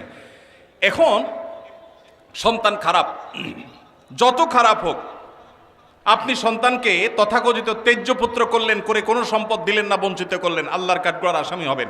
আপনার ঘরে জন্মগ্রহণ করেছে, অতএব আল্লাহর কোরআনের মিরাসের আয়াতের নির্দেশের আলোকে এটা তার প্রাপ্য হক হয়ে গেছে। হ্যাঁ, সে যদি মোরতাদ হয়ে যায়, ইসলাম থেকে খারিজ হয়ে যায়, তাহলে সেটা মানে আমিনাল ইরফ, বা সে পরিত্যক্ত সম্পদ থেকে বঞ্চিত হবে। কিন্তু মুসলমান আছে, আপনার কথা শুনে না, আপনার খায় খেদমত করে নাই, আপনি সে অজুহাতে তাকে কিছু দিলেন না, বাকি সন্তানদেরকে দিয়ে দিলেন, আল্লাহর কাঠগড়ায় আসামি হতে হবে, জায়েজ হবে না। এখন এইটা যদি কোনো লোক করে, জীবদ্দশা দিতে চায়, তাহলে সমান হারে দিতে হবে। এক সাহাবী নবীজিকে এসে বলছেন, ইয়া রাসূলুল্লাহ, আমার সন্তানকে অমুক ছেলেকে আমি এটা দিয়েছি। নবী সাল্লাল্লাহু আলাইহি সাল্লাম বলেছেন, বাকি সবাইকে দিয়েছো? বলেন না, দেই নাই। তখন নবী সাল্লাল্লাহু আলাইহি সাল্লাম বলেছেন, ইত্তাকুল্লাহ ওয়া আদিলু বাইনা আওলাদিকুম, আল্লাহকে ভয় করো আর সন্তানদের মধ্যে সমতা বজায় রাখো। এই জন্য ভাইরা, এই জুলুম করা যাবে না। ইসলাম আমাদেরকে সাম্য এবং ইনসাফ শিখিয়েছে, সেটা আমাদের সব ক্ষেত্রে করতে হবে। এমনকি শত্রু হলে তার সাথেও আমাকে ইনসাফ করতে হবে। আমাদের কষ্ট হয়, আমার সাথে কারো শত্রুতা আছে, সে আমার সাথে শত্রুতা করে, কিন্তু তার বেলায় কোনো সাক্ষ্য দেওয়ার প্রশ্ন আসলে আমি সত্য সাক্ষ্য দিলে তার পক্ষে যায়, আমাদের দিতে মন চায় না।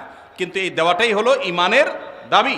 আল্লাহ বলেছেন ওয়ালা ইয়াজরিমান্নাকুম শানাআনু কওমিন আলা আল্লাহ তা'দিলু ই'দিলু হুয়া আকরাবু লিত-তাকওয়া। কারোর সাথে শত্রুতা আছে দেখে আপনি ইনসাফ করবেন না, এটা জায়েজ আছে?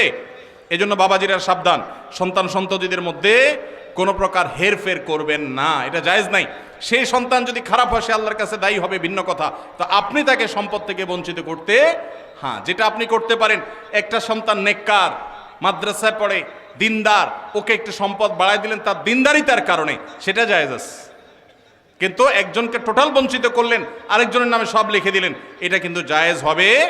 এখন কোনো মুরব্বী যদি এই কাজ করেন, তিনি মারা গেলে তার জানাজা পড়া যাবে না এমন কোনো কথা নেই। তার জানাজা পড়বেন, কিন্তু তিনি আল্লাহর কাছে দায়ী থাকবেন। সন্তানদের কর্তব্য হলো বাবা যাকে বঞ্চিত করছে আমাদের ভাগ থেকে তাকে দিয়ে আমরা ব্যালেন্স করে ফেলবো, তাহলে আশা করা যায় আল্লাহ তাআলা বাবাকে হয়তো মাফ করবেন। আমাদের দেশে ব্যবসার ক্ষেত্রে টাকা দিয়ে যে শেয়ার হয়, যেমন এক দোকানদারকে আমি 1 লক্ষ টাকা দিলাম, সে আমাকে কোন হারে দিবে, হালাল পন্থা কি? ভাইরা আমার, আপনি কোনো দোকানদারকে 1 লাখ টাকা দিলেন ফর এক্সাম্পল, আপনি তাকে বলবেন ভাই এই টাকা দিয়ে ব্যবসা করার পর যদি আল্লাহ না করুক লস হয়, তো যা লস হবে আমি লস নেব। তোমার ব্যবসার পুঁজি আছে 10 লাখ টাকা, আমি সাথে 1 লাখ যোগ করলাম, তাহলে 11 লাখ হলো। 11 লাখে টোটাল ব্যবসাটা চলবে। ব্যবসাটা করার পর একটা পর্যায়ে দেখা গেল লস হয়ে গেছে, তো তোমার কি চলে গেছে 11 লাখ টাকা। যদি আমাদের 11,000 টাকা লস হয়, তো আমার 1,000 যাবে, তোমারও 10,000 যাবে। আর যদি লাভ হয়, সেক্ষেত্রে লাভের পার্সেন্টেজটা ঠিক করতে হবে। কিরকম? যে এই 1 লাখ টাকা আমি কত পার্সেন্ট পাবো? তুমি ব্যবসা যেহেতু নিজে পরিচালনা করবা, অতএব তুমি 60%, আমি 40%, অথবা তুমি 50%, আমি 50%, যে কোনো হার ঠিক করে লাভ এবং লস উভয়টার ভিত্তিতে যদি আপনি দেন, সেটা জায়েজ আছে। আর যদি 1 লাখ টাকা দিয়ে বলেন ভাই আমার আসলটা ঠিক থাকবে, মাসে মাসে 2000 করে দিবেন, তাহলে এর নাম সুদ। এর নাম কি? কুল্লু কারজিন জাররা নাফআন ফাহুয়া রিবা। যদি আপনি এটা লোন হিসাবে দেন আর বিনিময় নেন, সেটা কি হবে? সুদ হবে। আল্লাহ আমাদেরকে বোঝার তৌফিক দান করুন। মেসেঞ্জার গ্রুপ চ্যাটিংয়ে SMS এর মাধ্যমে ইজাব কবুল হয়েছে। 2 জন সাক্ষীও ছিল মেসেঞ্জারে, কোনো মোহর উল্লেখ করা হয়নি। এখন বিবাহ হয়েছে কিনা? মেয়ের বয়স 13 বছর। আজকাল আমাদের অনেক যুবকরা আল্লাহর শরীয়তের সাথে তামাশা করে। তামাশা, এগুলো আল্লাহর শরীয়তের সাথে কি তামাশা? দিন কোনো ফাইজলামির নাম না ভাইরা আমার, সিরিয়াস ইস্যু।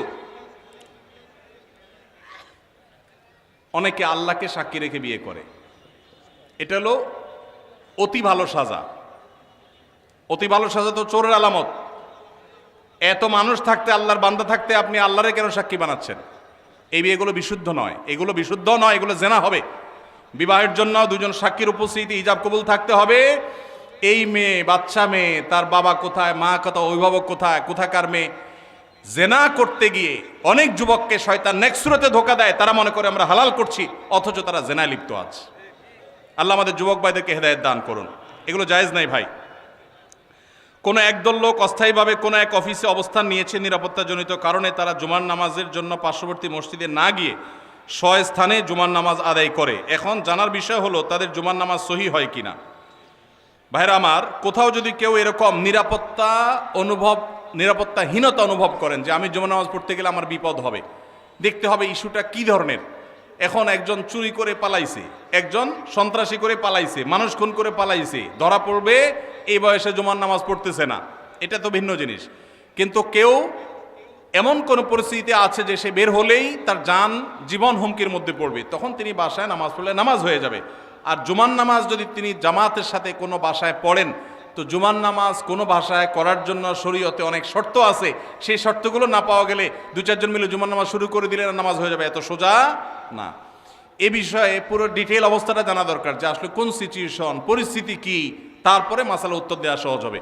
আমি এখন যদি বলি তাহলে সেক্ষেত্রে সেটা অপূর্ণ থাকবে। এই জন্য এই মাসালাটাও কোনো দক্ষ বিদগ্ধ আলেমের সাথে দেখা করে বা ফোনে যোগাযোগ করে ডিটেইল বলে তারপর উত্তর নেবেন। এটা আমি স্কিপ করলাম, উত্তর দিলাম না। আমার এক সহকর্মী দাঁড়িয়ে ছোট ছোট করে রাখে, এ ব্যাপারে তাকে নিষেধ করলে সে হেসে হেসে বলে এতে কোনো সমস্যা নেই। এ ব্যাপারে শরীয়তের হুকুম কি? এই ব্যক্তি এখানে উপস্থিত আছে, দয়া করে কিছু বলে শাসন করে দেন। আসামি হাজির। ভাইরা আমার, দাড়ি লম্বা করা এটা নবী সাল্লাল্লাহু আলাইহি ওয়াসাল্লামের নির্দেশ। তিনি বলেছেন আফুল্লুহা আরখুল্লুহা, তোমরা দাড়িকে ছেড়ে দাও। দাড়িকে ছেড়ে দিতে বলেছেন, লম্বা করতে বলেছেন। সাহাবীদের মধ্যে এক মুষ্টির পরে, বুখারীর হাদিসে এক মুষ্টির পরে অতিরিক্ত অংশ কাটার বিষয়টা সাব্যস্ত আছে। এর আগে, এক মুষ্টির আগে সাহাবীদের কারোর কাছ থেকে, নবী সাল্লাল্লাহু আলাইহি সাল্লাম থেকে কোনো হাদিসে দাড়ি কাটা ছাটার কোনো প্রমাণ নাই। এজন্য সারা বিশ্বের প্রায় সব উলামায়ে ইকরাম একমত যে দাড়ি লম্বা করা ওয়াজিব। কিছু ইখতিলাফ আছে, আরবের কিছু আলেমদের ভিন্ন মত আছে। বেশিরভাগ আলেমদের মতে হলো দাড়ি লম্বা করা কি ওয়াজিব। ইজিপশিয়ান কিছু আলেমদের ভিন্ন মত আছে, আরো কিছু আলেমদের ভিন্ন মত আছে, বাকি মেজরিটি আলেমদের মত হলো ওয়াজিব।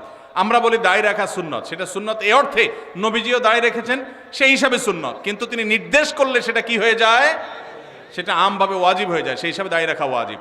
অতএব ভাই, যদি কেউ মনে করে দাড়ি না রাখলে সমস্যা নাই, তার কাছে সমস্যার ডেফিনেশনটা কি, সংজ্ঞাটা কি? কেউ তো বলতে পারে নামাজ না পড়লেও সমস্যা নেই, কিন্তু একজন মুসলমান মনে করবে আল্লাহর নবীর ওয়াজিব তরক করলে সমস্যা আছে না নাই? আছে। কিয়ামতের ময়দানে তার জন্য জবাবদিহি করতে হবে কি হবে না? হবে। তবে আমাদের ভাই কেউ হয়তো খোঁচা খোঁচা দাঁড়িয়ে রাখা শুরু করেছেন, আমরা তাকে অ্যাপ্রিসিয়েট করব, আমরা তাকে দূরে সরাবো না। আলহামদুলিল্লাহ ভাই শুরুটা করে দিয়েছেন, ইনশাআল্লাহ আল্লাহ এটাতে বরকত দিবেন। আমরা তাকে এটাকে লম্বা করার জন্য নসিহা করব। তবে সেই সাথে এটাও আমাদের মাথায় রাখতে হবে, দাড়ির চাইতে অনেক ইম্পর্টেন্ট নির্দেশ আছে আল্লাহর, যেগুলো আমরা অহরহ লঙ্ঘন করি। আছে না নাই? এটা শুনে আবার বেদাড়ি আল্লাহ একটু খুশি হয়ে গেছে, যাক আমাদের পক্ষে একটু আসলো। ভাইরা আমার, দাড়ি রাখা ওয়াজিব, সেটা নিয়ে কোনো আলাপ নাই, সেটা নিয়ে কোনো ছাড় নাই। কিন্তু পাশাপাশি আমাদের এটাও মাথায় রাখতে হবে যে আল্লাহর অন্যান্য ফরজ বিধানগুলো মানতে হবে। অনেকে লম্বা দাড়ি আছে, মুখ খারাপ করে, আছে না নাই? বাংলা একটা প্রবাদ আছে, হাজী সাহেবের মুখ খারাপ। কি বলে? হাজী সাহেবের মুখ খারাপ। এই লম্বা দাড়ি নিয়ে মুখ খারাপ করে কি করে না? এই লম্বা দাড়ি নিয়ে দোকানদার দেশি মশারি আর ইন্ডিয়ান মশারি মিশায় দেশি মশারি তেল বলে বিক্রি করে কি করে না? তাহলে দাড়ি আছে, তিনি ওয়াজিব আমল করেছেন, সবও পাবেন, কিন্তু যেই কাজটা করছেন ওইটা দাড়ি রেখে যে সব পাচ্ছেন তার চেয়ে অনেক বেশি ক্ষতি তিনি করছেন ওই কাজটা করে। ঠিক না ভাই? ঠিক। এই জন্য আমাদের পরিপূর্ণভাবে দিনে প্রবেশ করতে হবে, আল্লাহ আমাদেরকে তৌফিক দান করুন। কিন্তু সেই সাথে দাড়িও লম্বা করার চেষ্টা করতে হবে। কিন্তু কোনো ভাই করছেন না, আমরা বেশিরভাগ মানুষ অন্যকে নিয়ে পড়ে থাকি। একটা বড় মুসিবত হলো বাংলাদেশের মানুষের, আমরা অন্যের চরকায় তেল একটু। আমাকে আল্লাহ দাড়ি রাখার তৌফিক দিয়েছে, আলহামদুলিল্লাহ। আমি এখন চিন্তা করবো আমার আখলাকটা ঠিক হয়েছে কিনা, আমি বউরে বাসায় গালি দিই কিনা, আমি কর্মচারীদের সাথে চালের মতো ব্যবহার করি কিনা, আমি মানুষের হক মারি কিনা, আমি দেখবো আমার বাকি আর কোথায় ল্যাকিংস আছে সেটা আমি দূর করব। আমি দাঁড়িয়ে আছে এই জন্য যার দাড়ি নাই তারে খোঁচা মারি করি আমি, এটা তো কোনো মুসলমানের কাজ হতে। আমি চাইবো আমার ভাইয়ের দাড়ি লম্বা হোক, কিন্তু সেই সাথে আমি চাইবো আমার আরো যে দুর্বলতা আছে সেগুলো যেন দূর হয়। আল্লাহ আমাদেরকে আমলের তৌফিক দান করুন। আমার নাম মোহাম্মদ জাকির হোসেন, আমি সিরাজউদ্দিন সড়ক টাউন হল বরগুনার নিবাসী। আমি বর্তমানে সৌদি আরবের দাম্মামে থাকি। আহমদুল্লাহ হুজুর, আপনার কাছ থেকে আমি জানতে চাই, কোম্পানির ডিউটি করতে গিয়ে যে হাম্মাম ব্যবহার করি, হাম্মাম মানে টয়লেট ব্যবহার করি, তাতে অনেক সময় নাপাক পানির ছিটকে পেছনের অংশে অর্থাৎ পাছায় লেগে যায়। এই শব্দ না লিখলেও হইতো রে ভাই, যতটুকু বুঝতে পারি ধুয়ে ফেলি, কিন্তু এই নাপাক পানি প্যান্ট বা শার্টে লাগার সম্ভাবনা 100 ভাগ। আমার এই পরিস্থিতিতে প্যান্ট ছাড়া নামাজ পড়ার কোনো উপায় নাই। তারপরও আমি এই অবস্থায় 5 ওয়াক্ত নামাজ পড়ি এবং আল্লাহর কাছে কান্নাকাটি করি, আমার নামাজ কবুল হবে কিনা? ভাইরা আমার, খুব দরকারি প্রশ্ন। আজকাল আমরা হাই কমোড ব্যবহার করছি অনেকেই, তাই না? হাই কমোডে বিশেষ করে এই সমস্যাটা হয় যে আপনি মলমূত্র ত্যাগ করেছেন, নিচ থেকে ছিটে এসে উপরে পড়েছে। বড় ছিটা যদি পড়ে তাহলে ওইটা আপনাকে পানি দিয়ে ধুইতে হবে। কিভাবে ধোবেন? ওই যে স্প্রে করছেন, সেই স্প্রে পেছনের অংশে, কোমরের অংশে আপনি স্প্রে করে ভালো করে ধোবেন, ব্যাস যথেষ্ট। আর যদি সামান্য ছোট ছোট ছিটা আসে, যেমন পেশাব করতে গেছেন, শুয়ের আগায় যে পরিমাণ পানি থাকে ওই পরিমাণ ছিটা পেশাবের আসছে, তাহলে তাতে ইনশাআল্লাহ নাপাক হবে না। অনেক সময় দেখা যায় পেশাব করলে শীতের দিন বাষ্প হয়ে ওই বাষ্পটা কাপড়ের শরীরে মিশে, এতেও কাপড় শরীর নাপাক হবে না ইনশাআল্লাহ। কিন্তু যদি ওই কমোডের পানি যেখানে নাপাক আছে ওখানে আপনার নাপাক পড়ে সেখান থেকে যদি উপরে পানি উঠা পড়ে তাহলে অবশ্যই সেটা নাপাক হবে। অনেকের আবার এখানে সূচিবায়ুর রোগ আছে, অহেতুক সন্দেহ করে, কিছুই হয় নাই উনি সন্দেহ করে, সেটা আবার সমস্যা। সন্দেহকে কোনো প্রশ্রয় দেওয়া যাবে না। তো এ ভাইয়ের প্রশ্ন উত্তর হলো যে আপনি চেষ্টা করবেন ধুয়ে ফেলার, ধুয়ে ফেলছেন বাস, এরপর আল্লাহর তাওয়াক্কুল করে নামাজ পড়বেন, অহেতুক সন্দেহ করবেন না। আমার একটা প্রশ্ন, কোনো ব্যক্তি এমন ঋণগ্রস্ত যা পরিশোধ করা কষ্টকর, এক্ষেত্রে ওই লোক ব্যাংক থেকে ঋণ নিয়ে ঋণ পরিশোধ করতে চাইলে সেটা পারবে কিনা জানতে পারলে ভালো হয়। যিনি ঋণগ্রস্ত তিনি ব্যাংক থেকে সুদি লোন নিয়ে যদি ঋণ পরিশোধ করতে যান তাহলে গাছের গোড়া কেটে আগায় পানি দেওয়া হবে, গোড়ায় কেটে আগায় পানি দেওয়া হবে। ঋণ পরিশোধ ভালো কাজ, কিন্তু সুদি কারবার করা ভালো না খারাপ? সুদি কারবার করা কি ভালো কাজ না খারাপ কাজ? শুধু খারাপ কাজ, জঘন্য হারাম। এখন কত হলে আপনি কি করবেন? আপনি চেষ্টা করবেন আপনার জমি জমা বিক্রি করে কারো কাছে ধার দেনা করে পরিশোধ করার। অনেকে আমার কাছে চিরকুট দেয়, ভাই আমল শিখে দেন যে আমল করলে ঋণ পরিশোধ হয়ে যাবে। ছাত্ররা চিরকুট দেয়, কালকে বরিশালে প্রোগ্রাম ছিল, চিরকুট লিখে দিছে কি এমন আমল শিখিয়ে দেন যে পরীক্ষার খাতা উল্টোপাল্টা লিখলে ওটা ঠিক হয়ে যাবে। কত আজগুবি প্রশ্ন মানুষ দিতে পারে। আমি এই প্রশ্ন দেখে বললাম, এই প্রশ্ন বলতেছে এটা একটা ফাঁকিবাজ ছাত্র।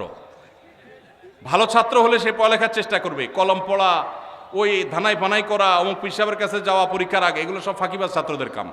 ভালো ছাত্র পড়ালেখা করবে, ফাঁকি ঝুঁকি দিবে না, আর আল্লাহর কাছে দোয়া করবে, মুরব্বীদের কাছে দোয়া চাইবে, বাস না। আপনি ধানাই ফানাই করলে এটা আলামত খারাপ। বিধায় একইভাবে ঋণ পরিশোধের জন্য অনেকে বলে, ভাই আমল শিখাই দেন ঋণ পরিশোধ যেন হয়ে যায়। তা আমি অনেকের এরকম হাতের কাছে পেলে জিজ্ঞেস করি, ঋণ কত টাকার? বলে 5 লাখ টাকা। জমি জমা ঘর বাড়ি? আলহামদুলিল্লাহ গর্বিটা আছে। জমি জমা? জমি জমা আছে, কিছু চাষের জমি আছে, ওগুলো বিক্রি করলে কত হবে? ওগুলো তো অনেক টাকার জিনিস, তো সেগুলো বিক্রি করে ঋণ দেন না কেন? কেন জমি বিক্রি করে ঋণ দেবো নাকি? মানে আপনি দোয়া শিখাই দেন, ওইটা আমল করলে উপর থেকে আল্লাহ বস্তা ফালাই দিবে, ঋণ দিয়ে দিব, আর আমার জমি আমারটা থাকবে। এই 2 নম্বরই করলে কোনো কাজ হবে? সাধ্য অনুযায়ী আমার গর্বিটা বিক্রি হলো, আমি ঋণ পরিশোধ করব, তাই বলে সুদি লোন নেওয়া জায়েজ হবে না। এটা অনেক ভাইরা ভুল করেন। বিভিন্ন রেস্টুরেন্টে, বিশেষত চাইনিজ রেস্টুরেন্টগুলোতে সি ফুডের নামে যে কাঁকড়া, অক্টোপাস, স্কুইড বা এরকম সামুদ্রিক প্রাণী খাওয়ানো হয়, বিশেষ করে কাঁকড়া খাওয়া শরীর দৃষ্টিতে বৈধ কিনা? হানাফি মাযহাব অনুযায়ী মাকরুহ। অন্য কোন কোন মাযহাবে, অন্য ইমামদের অনেকের মতে এটা জায়েজ, কিন্তু হানাফি মাযহাব অনুযায়ী মাছ ছাড়া, সমুদ্রের নিচে মাছ ছাড়া বাকি এই জাতীয় অক্টোপাস অথবা কাঁকড়া জাতীয় এগুলো খাওয়া মাকরুহ। জুমার সালাতে নবী সাল্লাল্লাহু আলাইহি সাল্লাম কোন সূরা পড়তেন? জুমার নামাজে আমাদের নবী করিম সাল্লাল্লাহু আলাইহি সাল্লাম সূরায়ে সাব্বিহ ইসমা রাব্বিল আলা এবং গাশিয়া, এই 2 সূরা বেশিরভাগ পড়তেন, এবং এত বেশি পড়তেন যে সাহাবীদের কেউ কেউ বলতেন নবীজি সাল্লাল্লাহু আলাইহি সাল্লামের জুমার নামাজে এই সূরা পড়তে শুনতে শুনতে আমার মুখস্থ হয়ে গেছে, এত বেশি পড়তেন। সূরায়ে সাব্বিহ ইসমা রাব্বিল আলা এবং হাল আতাকা হাদিসুল গাশিয়া। আর কোন কোন হাদিসে আসছে নবী সাল্লাল্লাহু আলাইহি সাল্লাম সূরায়ে জুমআ এবং মুনাফিকুন, এই 2 সূরা জুমার নামাজে পড়তেন। সুন্নত কাজ নিয়ে ব্যঙ্গ করা হলে কি ধরনের পাপ হতে পারে জানতে চাই। কোন সুন্নত নিয়ে যদি কেউ ব্যঙ্গ করে, ঈমান নষ্ট হয়ে যাবে। কি হয়ে যাবে? দেখুন, একটা পয়েন্ট বোঝার চেষ্টা করতে হবে। সুন্নত কেউ পালন না করলে কি বেঈমান হবে? কিন্তু সুন্নত নিয়ে কেউ ব্যঙ্গ করলে কি হবে? ঈমান নষ্ট হবে। নিজের দাড়ি নেই, আপনি বেঈমান হবেন না, আল্লাহ মাফ করে জান্নাত দিতেও পারেন। কিন্তু কেউ দাড়ি রেখেছে, বলতেছেন তাকে ব্যঙ্গ করে, কিরে জঙ্গি হয়ে গেছে দেখি, ছাগলের মতো লাগতেছে দেখি, হ্যাঁ, এরকম আজে বাজে কথা বলতেছেন, তাহলে কিন্তু ঈমান যাওয়ার আশঙ্কা আছে। খুব ভয়ঙ্কর ব্যাপার। বিদ্রোহর শামিল, আল্লাহর সঙ্গে বিদ্রোহের শামিল। বাংলাদেশে কোনো আইন আপনি অমান্য করলেন, আপনার শাস্তি হবে, নাগরিকত্ব বাতিল হবে না। কিন্তু আপনি বাংলাদেশ রাষ্ট্রকে অস্বীকার করলেন, আইনকে অস্বীকার করলেন, সেক্ষেত্রে আপনি রাষ্ট্রদ্রোহী হবেন। আল্লাহর কোনো বিধানকে মানেন নাই, সেটা একটা বিষয়, কিন্তু আপনি অস্বীকার করেছেন, ঠাট্টা করেছেন, বিদ্রুপ করেছেন, তাহলে কিন্তু ঈমান চলে যাবে। অনেক যুবক ভাইরা আছেন, বিশেষ করে দাড়ির ইস্যুতে, কোনো ভাই দাড়ি রেখেছেন, তার সাথে হাসাহাসি করে, তাচ্ছিল্য করে নিজের ঈমানটা নষ্ট করে ফেলান, আছে না নাই? নিজে করতে না পারেন, আরেকজন করলে খবরদার কোনো বিদ্রুপ করবেন না। এরপরে প্রশ্ন, ইন্নী ওয়াজ্জাহাতু ও নাওয়াইতুন পড়ার কোনো দলিল আছে কিনা? দলিল আছে ভাই, ইন্নী ওয়াজ্জাহাতুনের দলিল আছে। ইন্নী ওয়াজ্জাহতু ওয়াজহাল্লাযী ফাতারাস সামাওয়াতি ওয়াল আরদা হানিফা মা আনা মিনাল মুশরিকিন লা শারীকা লাহু ওয়া বিযালিকা উমিরতু ওয়া আনা আউয়ালুল মুসলিমিন। আরো লম্বা আছে, এটা দোয়ার প্রথম অংশ বললাম। এটা আমাদের নবী করিম সাল্লাল্লাহু আলাইহি সাল্লাম পড়তেন নামাজ শুরু করার পর, তাকবীরে তাহরিমা বাঁধার পর সানার জায়গাতে। সানার জায়গাতে আমরা একটা দোয়াই ছোটবেলা মুখস্থ করছি, আর যাই না, সেটা হলো সবচেয়ে ছোটটা। সানার মধ্যে 3টা সানা প্রসিদ্ধ হাদিসে আছে, এর মধ্যে একটা হলো আল্লাহুম্মা বাঈদ বাইনি ওয়া বাইনা খাতায়ায়া কামা বাআদতা বাইনাল মাশরিকি ওয়াল মাগরিবি, এটা একটা সানা। আরেকটা হলো ইন্নী ওয়াজ্জাহতু ওয়াজহিয়া লিল্লাযী ফাতারাস সামাওয়াতি ওয়াল আরদি হানিফা, অনেক বড় দোয়া, এটা আরেকটা সানা। আর সুবহানাকাল্লাহুম্মা ওয়া বিহামদিকা ওয়া তাবারাকা ইসমুকা ওয়া তাআলা জাদ্দুকা ওয়া লা ইলাহা গায়রুকা, এটা আরেকটা সানা। এটাকে দোয়ায়ে ইস্তিফতাহ বলা হয়, নামাজ শুরুর দোয়া। এই নামাজ শুরুর দোয়া হিসাবে আমরা সবচেয়ে ছোটটা মুখস্থ করছি, আর বাকি আরো দুইটা যে আছে আমরা জানি না। নবী করিম সাল্লাল্লাহু আলাইহি সাল্লাম মাঝে মধ্যে সেগুলোও পড়তেন। এখন এটাকে আমাদের দেশে বানাইছে জায়নামাজের দোয়া। ভাই নবীজির সময় কি জায়নামাজ ছিল? দোয়া আসলো কোত্থেকে? জায়নামাজই তো ছিল না, দোয়া আসলো কোত্থেকে? তো জায়নামাজে দাঁড়ানোর কোনো দোয়া নাই। দোয়া আছে কিসের ভাই? নামাজ শুরুর। ইন্নী ওয়াজ্জাহতু হলো নামাজ শুরুর দোয়া, ওইটা লাগাইছি নিয়ে কোথায়? জায়নামাজের। জায়নামাজ দাঁড়াবে আলাদা কোনো দোয়া নেই। আর নাওয়াইতুয়ান যে দোয়া, ওইটা তো আসলে কোনো জাল হাদিসেও নেই, কোনো জাল হাদিসেও নাই। আলহামদুলিল্লাহ, এটা এখন মানুষ বুঝে গেছে। মনে মনে আমরা নিয়ত করছি, কোন নামাজে পড়ছি, নামাজের নিয়তে তাইন করছি। আমি জোহর পড়তেছি, ফরজ না সুন্নত পড়তেছি, এটা আমার মাথায় আছে। এই নিয়তের ইস্তেহজার এটাই যথেষ্ট। মুখে নাওয়াইতুয়ান উচ্চারণ করা এটা জরুরি না, বরং এটাকে কেউ নামাজের পাঠ মনে করে বেদাতে লিপ্ত হওয়ার আশঙ্কা আছে। একসময় মানুষ অনেকে বলতো নামাজের এখনো মুখস্থ হয় না, এই জন্য নামাজ পড়ে না, এর কারণে সে গুনাহগার হবে। শুধু মহিলাদের জন্য আলাদা মসজিদ করার সহি দলিল কি? সহি তো দূরের কথা, জাল দলিলও তো নাই, জাল দলিলও নাই। মাস দুয়েক আগে আমি জার্মানিতে গেছিলাম, ইউরোপের। তো জার্মানিতে বার্লিনে একটা মসজিদ আছে, ইমামও মহিলা। ইমাম কি? মহিলা। ভাইরা আমার, মেয়েদের জন্য মসজিদে না এসে বাসায় 5 ওয়াক্ত নামাজ পড়া উত্তম, এ ব্যাপারে কোনো দ্বিমত আমাদের মধ্যে নাই। ওয়া বুয়ুতুহুন্না খায়রুল লাহুন্না। তবে হাদিসের আগের অংশ আছে। আল্লাহ নবী সাল্লাল্লাহু আলাইহি সাল্লাম বলেছেন, লা তামনাউ মা আল্লাহি মাসাজিদ আল্লাহ, আল্লাহর বান্দিরা মসজিদে আসলে বাধা দিও না, কিন্তু তাদের জন্য মসজিদে আসার চাইতে বাসা নামাজ পড়া বেশি উত্তম। তার নবীজি চাইতেন তারা যেন বাসায় পড়ে। মসজিদে দিনই কোনো প্রোগ্রাম, কোনো বিশেষ কারণে যদি আসে, দিনই এলেম অর্জন করার জন্য আসে, তাহলে ফিতনামুক্ত সেই পরিবেশ থাকলে আসবে, আর না হলে সেটাও বাসা বা অন্য অঙ্গনে হবে। আর পাবলিক প্লেসে যে মসজিদগুলো, শহরের মসজিদগুলো, মহিলারা বাজারে ডাক্তার দেখাইতে বিভিন্ন কারণে আসে, সেগুলো তো অবশ্যই মেয়েদের নামাজের ব্যবস্থা থাকা দরকার। কিন্তু মেয়েদের জন্য মসজিদে এসে 5 ওয়াক্ত নামাজের জামাতে হাজির হওয়ার চাইতে বাসায় নামাজ পড়া অধিকতর উত্তম। মদিনায় এক মহিলা নবী সাল্লাল্লাহু আলাইহি সাল্লামের পেছনে এসে নামাজ পড়ার জন্য, মসজিদে নামাজ 1 রাকাতে 1000 রাকাতের সওয়াব, নবীজিকে যখন বলেছেন, নবীজি বলেছেন তুমি তোমার বাসায় পড়লে বেশি সওয়াব হবে, কেন কষ্ট করে আসো? এখানে 1000 পালে ওখানে আরো বেশি পাবে। কিন্তু আমাদের বন্ধুরা অনেকে আবেগে নিজেকে সামলাইতে পারেন না। আল্লাহ আমাদের বোঝার তৌফিক দান করুন। তাহলে মেয়েদের বাসায় নামাজ পড়া উত্তম, কিন্তু শহরে পাবলিক প্লেসে মেয়েদের নামাজের জায়গা না থাকার কারণে বহু পর্দানসীন, বহু নামাজি মেয়েরা ওয়াক্ত চলে যায়, নামাজ পড়তে পারে না। ডক্টর খন্দকার আব্দুল্লাহ জাহাঙ্গীরউল্লাহ বলতেন, আমাদের মা বোনরা বাসায় অবস্থান করবে, প্রয়োজনে বের হবে, এটাই শরিয়ার নির্দেশ। কিন্তু আমাদের মা বোনরা যে কোনো কারণে বাইর হয়ে গেছে, এখন যদি বলেন যে নামাজ পড়তে দিব না, বাসায় যাওয়া ছাড়া পড়বে না, তাহলে কাজা হবে, তাহলে সেটা তো তার জন্য ক্ষতিকর হল। এই জন্য ব্যালেন্স আমাদেরকে শিখতে হবে। তো মহিলাদের জন্য আলাদা মসজিদ করার, পৃথক মসজিদ করার কোনো নজির শরিয়াতে নাই, কোনো আলেমের কোনো মত এর সপক্ষে নাই। এটা সারাসর ফিতনা, যদি কেউ করে নাজায়েজ হবে। মসজিদের ভিতরে প্রথম কাতারের সামনে দেয়ালের ওই পাশে লাশ রেখে সালাত আদায়ের দলিল চাই। বাবারে সব দলিল চাচ্ছে দেখি। দেখেন, মসজিদে যখন জানাজার নামাজ হবে তখন লাশ মসজিদে ঢুকাবে না, কেন? কারণ লাশে রক্ত, পুজ, পানি ইত্যাদি থাকতে পারে, মসজিদ নাপাক হবে। সেজন্য মসজিদকে পরিচ্ছন্ন রাখার প্রয়োজনে লাশটাকে পশ্চিম পাশে রেখে তারপর জানাজা পড়া হয়। কিন্তু এইটা সুন্নাহ না। সুন্নাহ কোনটা?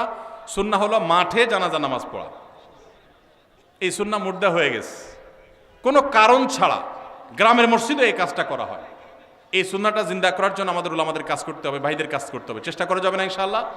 ফরজ নামাজ হয়ে যাবে, বাইরে এসে জানাজা নামাজ পড়বেন। আমি যেখানে জুমা পড়ে আলহামদুলিল্লাহ এভাবে আমি জানাজা নামাজ পড়ি। আমি সারা জীবন যেখানে যে মসজিদে গেছি আমি চেষ্টা করেছি এই সিস্টেমটাকে জিন্দা করার, সুন্নাত জিন্দা করার। আরেকটা সুন্নাত আমাদের জিন্দা করতে হবে, সেটা হলো ঈদের নামাজ মসজিদে পড়া সুন্নাত না মাঠে পড়া সুন্নাত? ঈদের আনন্দই মাটি হয়ে গেছে পোলাপালের এখন মসজিদে মসজিদে ঈদের নামাজ করে। আমি আমার শৈশবের কথা মনে পড়ে, একটা ঈদগাহ ছিল আমাদের পুরো ইউনিয়নে, অনেক দূর থেকে সেখানে যেতাম, যে আনন্দ পেতাম। এখন ঘরে ঘরে মসজিদে মসজিদ ঈদের নামাজ, কেন? কারণ কেউ কারোর মানতে চায় না। আরেকজন ঈদগাহে গেলে তো নিজের মাতবরি থাকে না, যেন সব মসজিদ আলাদাই মাতবরি করতে চায়। মসজিদে ঈদের নামাজ পড়া সুন্নার খেলাফ। হ্যাঁ, কোনো শহরে ওইরকম পর্যাপ্ত মাঠ নাই, তাহলে মসজিদে পড়েন। রাস্তা বন্ধ করে নামাজ পড়ার চাইতে মসজিদে পড়া ভালো। ইয়াকুমুল জুলুস আলা তারিক, নবীজি রাস্তা বন্ধ করতে নিষেধ করেছেন, সেটা করবেন না। কিন্তু তাই বলে মসজিদ বাদ দিয়া, মাঠ বাদ দিয়া বিনা কারণে মসজিদে ঈদের নামাজ পড়বেন না, উন্মুক্ত জায়গা পড়বেন। এই সুন্নাহটাও জিন্দা করা দরকার। ঈদের যে আনন্দ সেটা এখন নাই। পোলাপান বসে বসে মোবাইল টিপে আর মসজিদে 5 ওয়াক্ত পড়ে, ঈদও পড়ে, আলাদা কোনো আনন্দ পায় না। ঈদগাহে যাওয়ার যে আনন্দ ওইটা কখনো মসজিদে আদায় হয় না। এই সুন্নাহটা আমাদের উলামারা চাইলে জিন্দা করতে পারেন। অনেক মাঠ আছে কিন্তু চেষ্টাও করে না অনেকে। ভাই শেষ করা দরকার, জাযাকুমুল্লাহ খাইর, শেষ করা দরকার ভাই, অনেক রাত হয়েছে, আমি তো খেয়ালই করলাম না। হ্যাঁ 10:30 পর্যন্ত 7 মিনিট আছে হায়াত। আচ্ছা ঠিক আছে। বাঙালি ওয়াজ শোনার উস্তাদ, আমলের বেলায় ঠনঠন হলে কি হবে, ওয়াজে উস্তাদ। ফজর নামাজ জামাতের সাথে পড়ার পাক্কা নিয়ত আছে কার কার? হাত তোলেন। আল্লাহ আমাদের সবার হাতগুলোকে কবুল মঞ্জুর করুন। পাক্কা নিয়ত যে করছেন, এটা বাস্তবায়ন করার জন্য অ্যালার্ম দিতে হবে ডাবল ট্রিপল করে। মোবাইল আবার দূরে রাখতে হবে, যান বন্ধ করে আবার শুয়ে না যান। আর আরেকটা নামাজি বন্ধুকে বলতে হবে, দোস্ত তুই আমারে ফোন দিবি, আমি তোর ফোন দেবো। চেষ্টা করা যাবে না ইনশাআল্লাহ? আল্লাহ আমাদের তৌফিক দান করুন। আচ্ছা সংক্ষেপে যাই। অনেক চাকরির ক্ষেত্রে দেখা যায়, যেমন ডিফেন্সের চাকরিতে নবী সাল্লাল্লাহু আলাইহি ওয়াসাল্লামের সুন্নাত দায়ী রাখার জন্য সিনিয়রের অনুমতি নিতে হয় এবং চাকরির বয়স কম তাই অনুমতি দেয় না। এ বিষয়ে যৌক্তিকতা কি? দেখুন, ভারতে ডিফেন্সে আমরা দেখি শিখরা তাদের পাগড়ি পরে তারপরে সেখানে তারা ডিউটি করতে পারে। আমেরিকার মতো দেশে ধর্ম পালন করেও ডিফেন্সে চাকরি করতে পারে। আমাদের দেশে এই রকম অবস্থা তৈরি হয়েছে যে দীর্ঘদিন থেকে নিয়ে দায় রাখতে দেওয়া হতো না, মেয়েদের হিজাব করতে দেওয়া হতো না। একবার বিমানে একজন বিমানবালা আমার কাছে একটা অনুরোধ করলেন যে ভাই মেহেরবানি করে আমরা যারা হিজাব করে ডিউটি পালন করতে চাই, যদিও বিমানবালার ডিউটি হিজাব করে পালন করেও শরীয়ত মতো পর্দা করা কঠিন, বাকি জেনারেলি অন্যান্য ক্ষেত্রেও মেয়েদের যেন পর্দার সাথে করতে পারেন, তারা অনুরোধ করেছেন। আলহামদুলিল্লাহ, আনন্দের বিষয় যে আমাদের বাংলাদেশ আর্মিতে এখন এই দুইটা বিষয়ে আল্লাহর ফজলে অনুমতি পাওয়া গেছে। বিশেষ করে দায়ের বিষয়টাতে অনুমতি যে নিতে হয় এটা ডিসিপ্লিনের জন্য। আমার মনে হয় এখানে একটা ড্রেস কোড থাকা উচিত একটা প্রতিষ্ঠানের। সেই হিসাবে ড্রেস কোড থাকবে, নর্মাল প্রসিডিউর থাকবে, কিন্তু অকারণে বয়স কম এই সমস্ত অজুহাতে যদি বাধা দেওয়া হয় তাহলে সেই সিস্টেমটা চেঞ্জ হওয়া উচিত। কারণ সাংবিধানিক অধিকার, যে কেউ তার ধর্ম পালন করতে পারে, সেই সুযোগ থাকা উচিত। আমি আশা করি যে সংশ্লিষ্ট মহল তারা এটা বিবেচনা করবেন বা দেখবেন।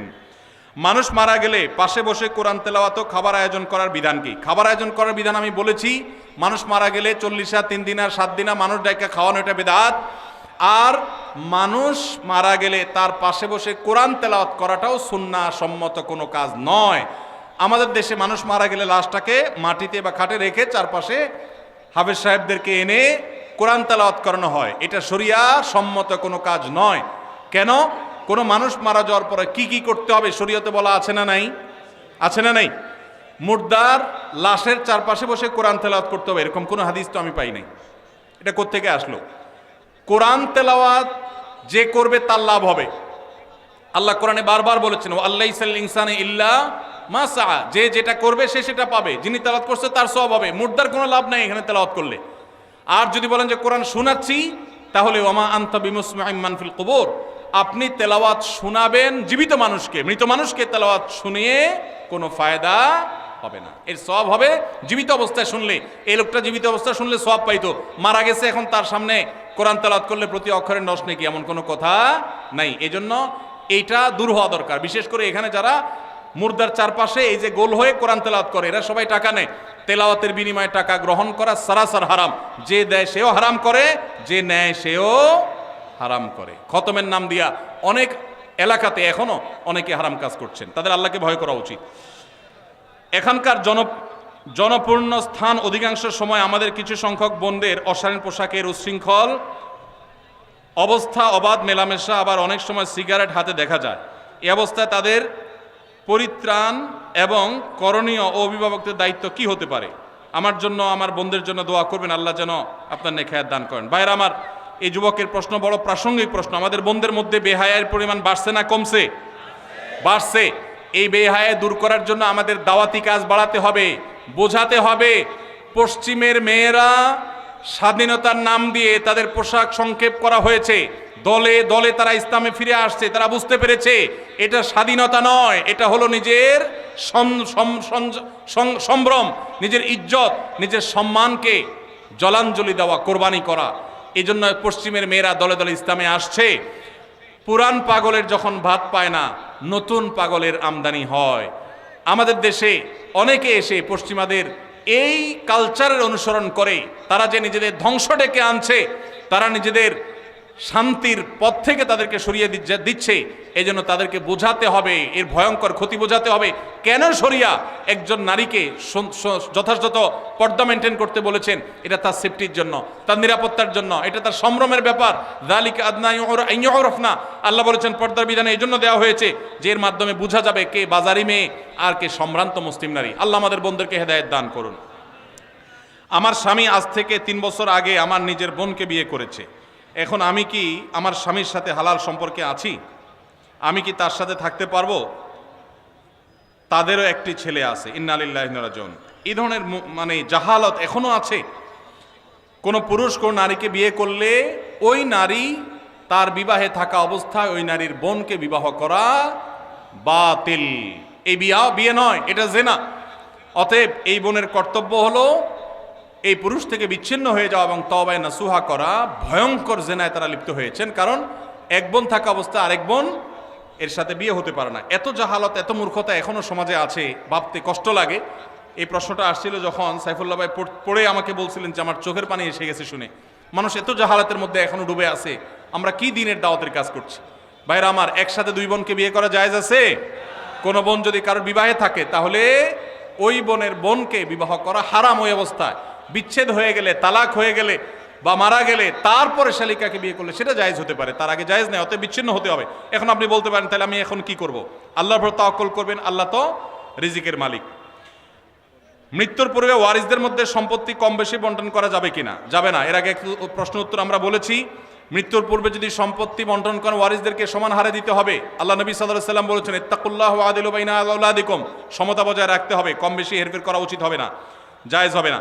সমাজে ইসলামকে বিজয়ী করার জন্য আন্দোলনে শরিক না থাকলে কি তাকে কি বলা যায়?